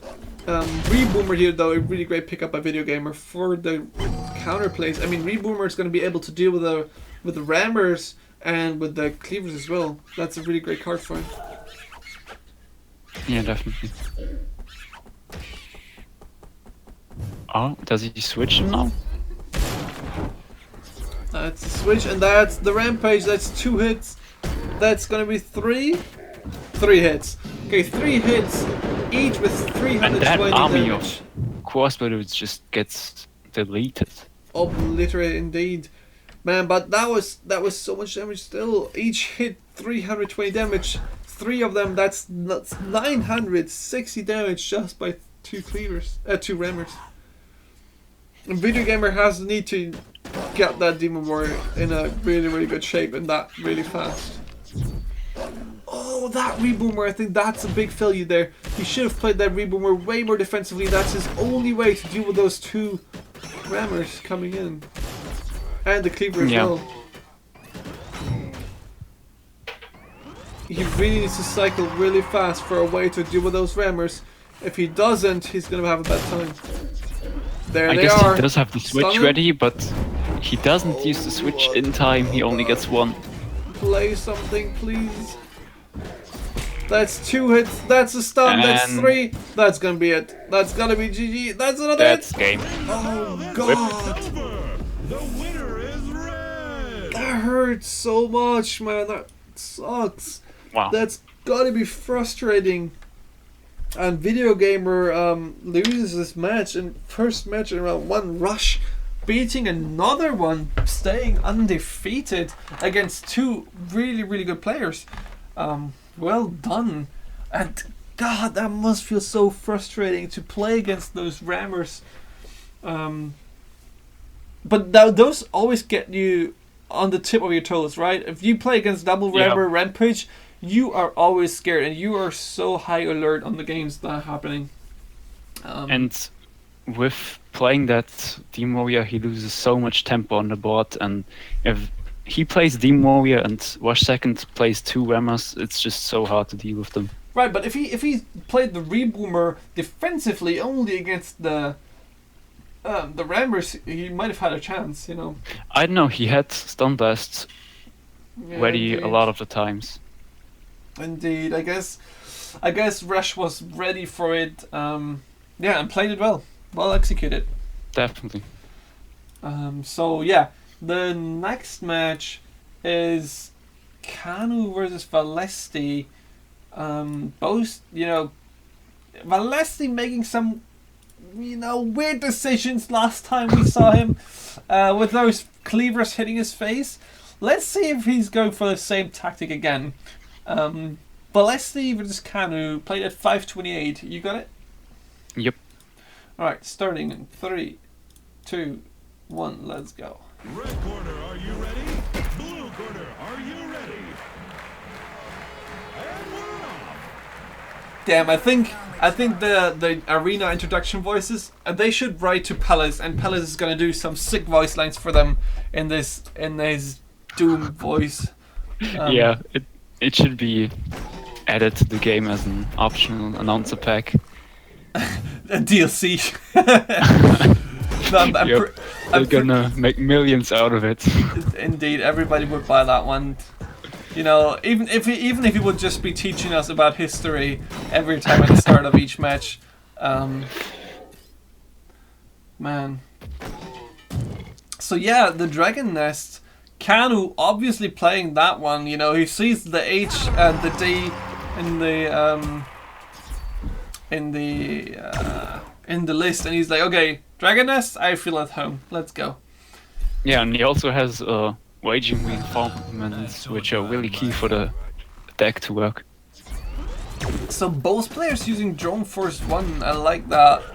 He plays, Kanu plays double Dragon Nest. Is he playing his ranked deck, man? Is he just going for the ranked deck? He has Shock Rock in there. But the probably Feeling has Fireball saves the Drone Force 1 really clutch. Well played there indeed. That was a really, really nicely played Healing Fireball. It's gonna be killed though by the crossbow dudes. It's so hard to Nope. Never mind the protection.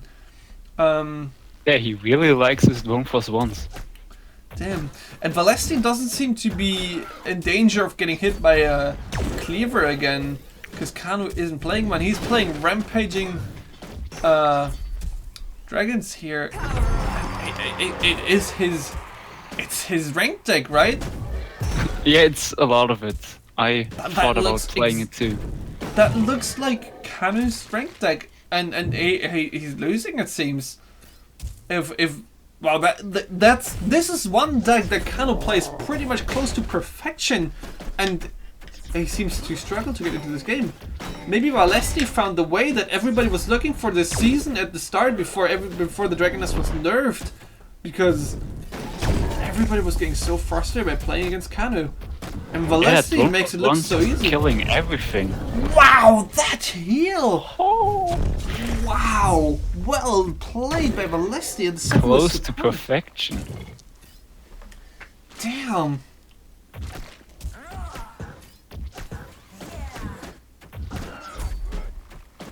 Damn. Canu's taking a lot of damage now. I'm baffled here. I had so many problems playing against Kanu's Dragon Nest deck. Is it just because of the nerf, or is he just, I don't know, is something missing in the Both, I deck guess. that I'm not noticing? But Valesti is just wrecking him. Kanu's not even close to on the board, and this deck was the You one that should've got into played- the top 2. Yeah, you should have played Drone Force 1 all along. It's a lifesaver. Damn, I didn't know. I should. I'm gonna go ahead off into the rank play after this and go Drone Force 1 and defensive play.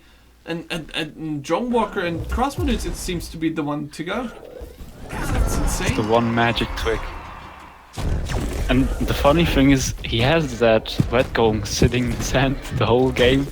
He can't even summon it. He's taking no damage. He's just. Wow, he's declassifying Kanu and just showing how much better he is. Set aside all those questionable decisions earlier today. This was insane.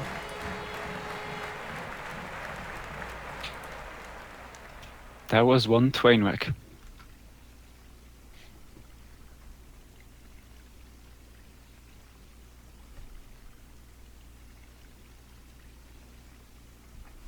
Damn, I'm baffled here, guys. I'm sorry. I'm just confused, man. This is. God. I guess the missing lightning bolt is a huge loss for the Kanu deck. I guess, but I don't know. Yeah, but having the lightning bolt to kill the Drone Force 1 seems to be a big deal. Maybe that is the point. Yeah, could be. So yeah, let's head off into the second game. Valesti versus Kanu. I played at 5:34. You ready? Go ahead. All right, starting right now. 3, 2, 1. Let's go. It's probably right. Last stand. He's missing last stand, which is actually a lot of pressure, right? If you quite play sure. Drone Force 1 and the enemy plays last stand. Oh god, yeah. Okay, that's probably it, man. That's gonna be it. Valesti goes for the same deck again, but Kanu's trying out Stormbringer. Interesting. Maybe he felt like he needs an answer for the Drone Force 1. And Drone Force 1 actually getting sniped by the Stormbringer is a thing, right? So, Yeah. That's true. oh god, that's so much damage to the dragon hitting the face. I mean, the Drone Force 1 obviously doing damage, but the Rampage Warrior and the dragon hitting the face, that's 1000 HP. God. Yeah, but it's not too bad. He does have the red golem.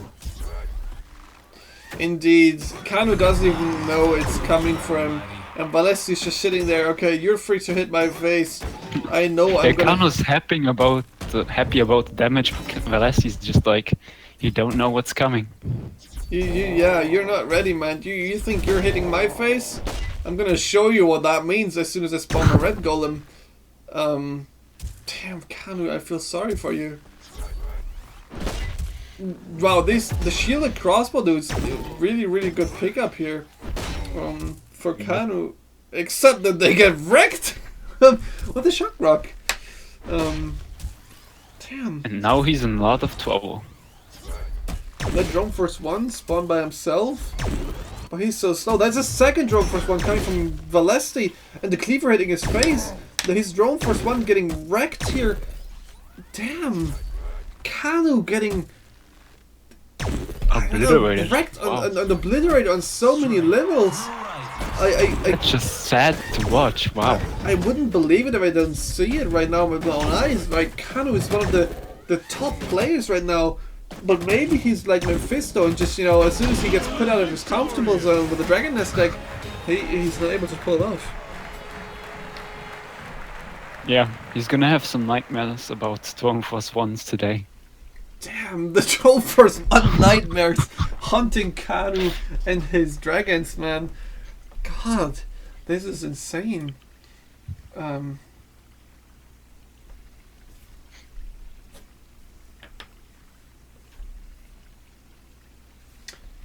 Damn. Alright, yeah, let's head off into the next game, I guess. Kanu versus Valesti. I'm not sure. I'm speechless here. I don't know if I want to see it. It's so sad. Are you ready? Yep. 3, 2, 1, let's go. Welcome to Minion Masters. Start expending mana. Go, go, go. I stand for rightness.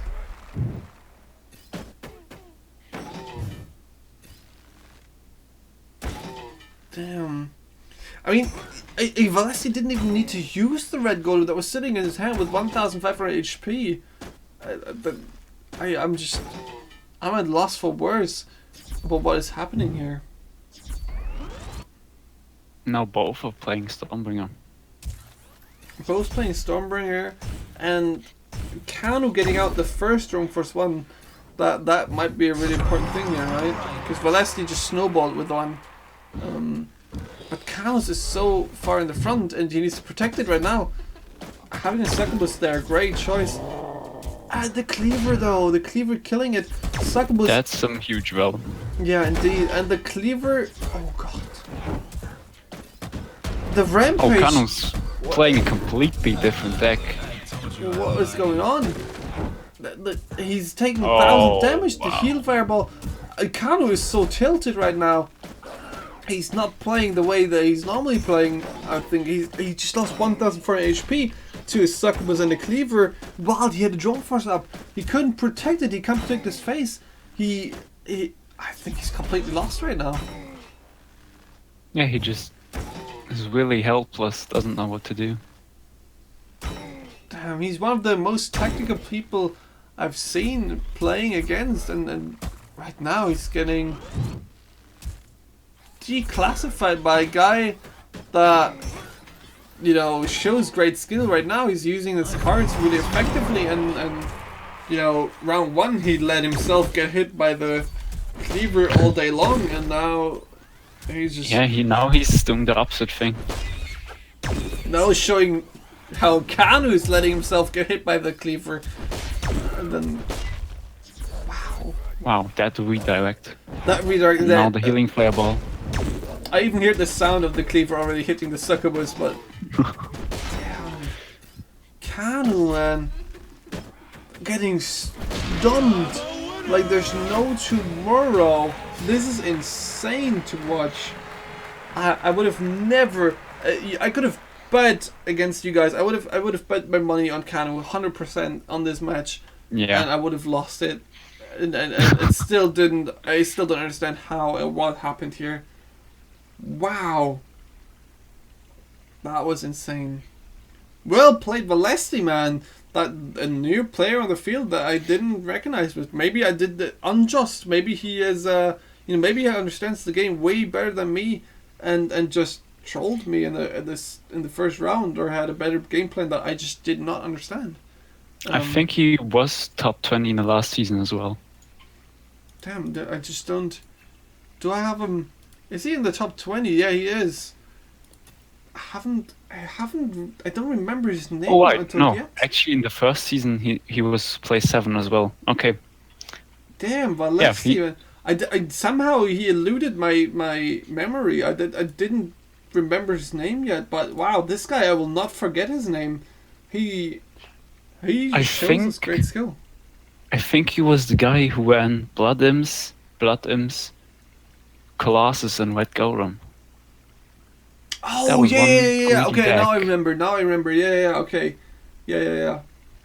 Damn, but well done, man. Definitely, yeah. Winning against one of the strongest players in the game. So yeah, next game, Etherlord versus Beancake. And now we have the second sad message for you guys of this tournament. Bum. Problem is, yeah, bum. Thank you for that one. No problem. Etherlord versus Beancake. They played 2 matches, and the problem was, after those 2 matches, we noticed that Etherlord uses cards that were not allowed to play this round. So he actually, played against the rules. He used cards that he was not allowed to play in the round 2, and therefore lost this game for him. So he went down to the loser bracket, losing the game against Beancake by forfeiting, basically.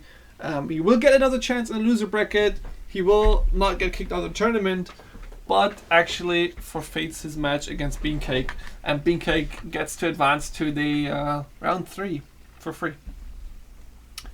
So that's gonna be the last game of the day today. We're gonna watch Panda Salute versus Chess Law as the last match for today, and tomorrow we're gonna have another 15 games coming. So yeah, let's head. Gonna be a long stream again. Indeed. So yeah, let's head into the next game. Chess Law versus Panda Salute. But we're going to see another cool creation of Panda Salute. He showed us great value and great deck building and understanding in the last round. Let's see what he came up with this time. Panda Salute, first game, 229. You ready? Go ahead. By the way, guys, what I'm saying is the times, not how long the games take, but the game they were played. So Tempax and me have the same game open, same replay. Yeah. Just They're not always in the same order. just making sure. Okay, starting in 3, 2, 1, let's go. On the left, we have a schmuck. On the right, we have a doofus. Creatures at each other. Oh god, Panda this, also having the white arena for the new announcer pack. indeed. But the Panda Salute looks like he really loves the Spirit Vessel. And Drone Force 1 Spirit Vessel is definitely really, really dangerous. He also wants a stun blast and healing puff. Wow. Stun that's Blast and Healing Puff, that is questionable for me. Is he playing a Rush deck? Does he have Rampage and a Rammer heading up there? Probably not. He's trying to buff his succubus, but still having a healing puff. Interesting. It could be a thing. You know, maybe playing the Drone Force 1, buffing up the Succubus, healing it up, making it oh god, that healing ball a little bit too slow. But that Succubus Yeah. still so much HP. He would have rather healed the succubus after getting low, I think. Indeed. Damn, yeah, that Brutus tanking so much damage here again. Now he just needs to support it probably. He doesn't have much DPS sitting behind it. I mean, the Drone Force 1 obviously, but the crossbow dude's getting shielded. Yeah. Usually people run Rampage with Ravager to buff up the Brutus. Yeah, and have some Succubus or some Rammer and Cleaver behind it. Brutus getting healed up quite a bit now. With each hit 50 HP.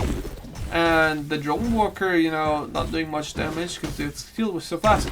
And every second he's surviving, he gets healed for each hit. And oh, nice And shot! now he also has a healing fireball. That's wow, just- that's gotta be it. That's gotta be game. The No way. succubus. And the Stunless Lance is also a questionable choice. I really don't like the card. Wow, It's Panda just Salute. too heavy.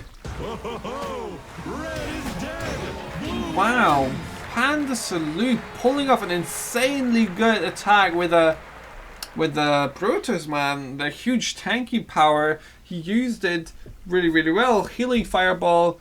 You know, first one a little bit too late or too early, whatever you want to see it. But that was a big, huge attack, and I was surprised that the Brutus were able to survive this long, and actually in the end get healed up to come full HP. That's the strength of the tank, right? Well done. Again, the Drone Force 1 doing some huge work. Yeah, the Drone Force 1, man. As soon as I would see the Drone Force 1 being a pickable choice, I would always go Setsu, because I want to go jump at that thing. That is so dangerous, and Setsu is such a great way to deal with it. I don't know why people are not doing it, but yeah, I guess everybody has their own ideas, and maybe my ideas wouldn't be so good. So yeah, let's see how Chancellor is dealing with Drone Force 1 in the next round. Yeah, let's see how he reacts. Played at 2:33. Yep. Alright, starting in 3, 2, 1. Welcome to Minion Masters. Let's fight. Apep demands worship. Yeah, we see again the double spirit vessels. Panda Salute really likes those. Yeah, but what does he want to buff up right now? He needs to cycle for the Succubus. And he's probably going to use the cert one here, right? Wow. Though that just ups the chance of them not buffing the Succubus, but buffing up another skeleton, right? But yeah, you Yep. know, the chance is there. Here we go. The chance, Maybe he gets 33%. Nope. Okay, Oh, but not still, too bad. that's a lot of damage, man.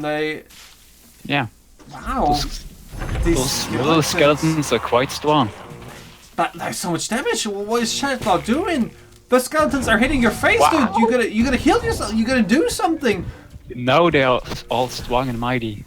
Dude, That- Chancellor, play something. Chain lightning's not gonna do it. There's a tank sitting in front of your face. There's 2 skeletons but hitting you. the Crossbow redirect dudes might is do not it. much. Chancellor, come on. You need to deal with it. Okay. So he dealt with it, but that was And the next wave of 2,200 skeletons damage. is coming. The skeletons, man, are proving more scary than I ever thought. Yeah, and the shielded crossbow dudes don't do much against such high attack speed units like the skeleton. Wow, these skeletons are insane, and Brutus not being dealt with. Chancellor has no answer. He's getting wrecked, man. That's insane. Have a winner. Spooky, scary skeletons. Indeed. Wow. I just what? Man, those spirit vessels, Panda, what are you doing, man? Do you put something in their cereal or something? They're better than I've ever seen them. Wait, Chad's saying he played the Red Golem at 3k HP. I didn't see that. Okay, I didn't see the Red Golem spawn either. Maybe Cheslot. Yeah, okay, that could have been a thing that he wasted Yeah, I was 9 wondering mana where there. all his answers are. Like, he didn't play any cards. Yeah, I missed that play as well, man. I didn't see it. Oh god, that hurts so bad. If you misuse the Red Golem at 3000 HP, it dies instantly. That's 9 mana gone, and then that's really bad for you. Oh, wow, that was insane. Yeah, sorry for Chesla to not thinking about it. I guess I had that happen to me as well. If you get really scared about the attack coming in, you're like, oh shit, I have to find an answer. I have to play something, and then you play the biggest minion they have. Except you didn't lose any HP yet, and that's not a big minion. That's a dead minion. That's a Red Golem. Yeah, but I think it's rather a misclick. Yeah, I guess as well. Wow, but Panda, man, showing again the value of spirit vessels. I haven't seen them this successful before. Yeah, it's really surprising. So yeah, let's head into the next game. Panda Salute vs Cheslaw. Gonna start in 3, 2, 1. Let's go. It's Minion Master time. So, Chesla switching to APAP. And Panda's still running the same deck. I mean, it's working for him. Panda just Yeah. go for a Spirit Vessel, and I guess we will see him win the tournament with Spirit Vessels. He's gonna pick him every time he can. Oh, Wow, the Chesla! Spirit Vessel duel! So many skeletons, Alright. why? See, that's a smart thing, right? If you, oh god, what are we seeing? They just talk to each other in Steam. Are like, hey, you know what? You want to play the same thing? Because that works. That was beautiful. So now we're gonna have to see, does Panda Salute play the Spirit Vessels really better than other people, or is he just, Did he invent the new meta? yeah. I mean, Chesla just, wow, so much damage. 1,300 damage with the Rammer and the Drone Walker. Oh, but that 5-mana cat, I don't know its name, it's pretty good against skeletons. Yeah, indeed. I mean, every time they hit him, they take 80 damage. Sakuba's in his face. Oh, Disruptor Puffs being used here. I guess he got them for free. But that's Sakuba's 800 damage. Wouldn't you try to avoid that Drone Force 1 coming in? Brutus here. Come on, Chesla, don't do the mistake. Don't let the Brutus be dangerous again. Drone Force 1 hitting you. You need to find a And way. now he can also heal the Brutus, the tank for the Dawn Force 1. Indeed. And the Drone Walker's not the way to deal with it, man. The Drone Force 1 is just going to take it out. Oh, Whip. Chesla, come on, please. Don't do the mistake. Don't get killed by the Drone Force. Find an answer, and you need to do it quickly. That is not an answer, man. This is going to get killed. That's a lot of basic mana. And the heal puff, The healing puff actually sees some use now. Wow. This Brutus showing so much value, and Chesla having no answer every time we see him play against the Brutus. Yeah, he used so much mana just to deal with that Brutus. And the Drone Force 1 just sitting there chilling. Doesn't he play crossbow dudes? Doesn't he play anything against this? Doesn't he play succubus or anything? Please deal with this one. The Drone Force 1 is sitting there in the middle, and the heal puff already healed for 800 HP. Please, Drone Walker. This is No, one why in the back? The captain No, of Dawn Force 1. that Drone Walker, man. Those captains, the fishermen in the Drone Force 1 are just gonna be a happy dancing in there. They're just gonna sit there and oh god. This is insane. This Drone Force 1 is making America great again just by himself. This is gonna be a new holiday for the Dawn Force 1s. And this healing puff, doing this little dance, it should get a party going right now. People should join him. He's been there so long. Wow, People he's already up to full HP. I didn't even notice. Healed from half. This party going up here on the top bridge, they should have noticed already. They should have joined him there. He's just sitting there all alone for ages. It's showing his dance moves, and the Drone Force 1, it's just... And the buffed Succubus doing so much work, wow. And now the Drone Force 1 is being buffed as well. Succubus being boosted up, Skeleton Revive, that's gonna be it. Chesla, man. No, the Just Drone Walker not in delaying the his back. death. You need to kill the Drone Force. Blue is victor. Oh my god. Damn, Chesla, you started so well. And then Panda Salute Wow. just came back into the game, and that's just 3-0. That hurts. That feels so bad because Chesla was playing so well the matches before. Damn. That is well played though, and Drone Force 1 showing again great value. Not being able to deal with it is a huge thing, and Yeah, I think still it's that been round 2 Setsu loser brackets, guys.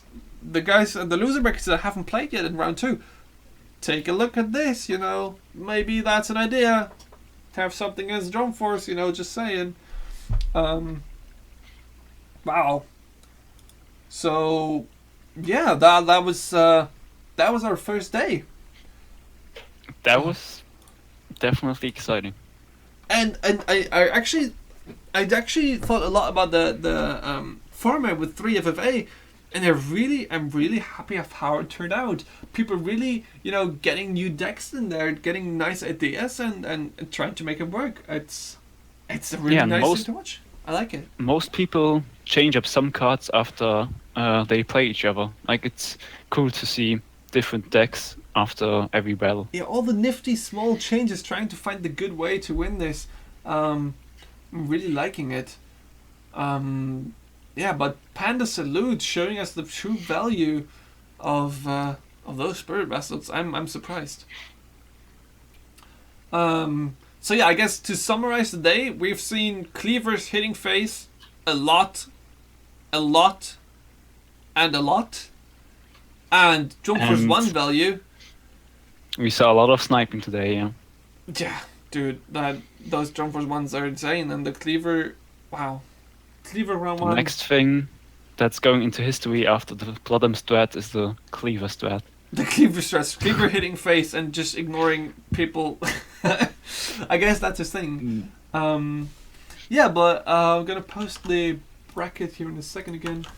Thank you guys for watching. This is gonna conclude the game for us today.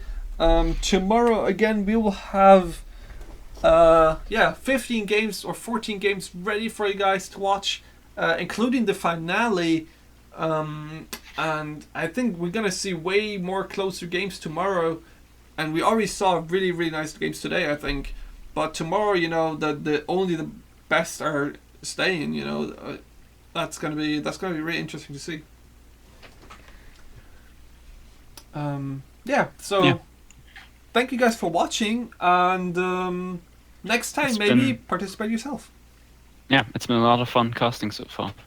And yeah, definitely we will have Tentbox tomorrow earlier on, and he will join us as well, and later on again Palace of Dreams as well. So yeah guys, look forward to that. Have a good night. See you.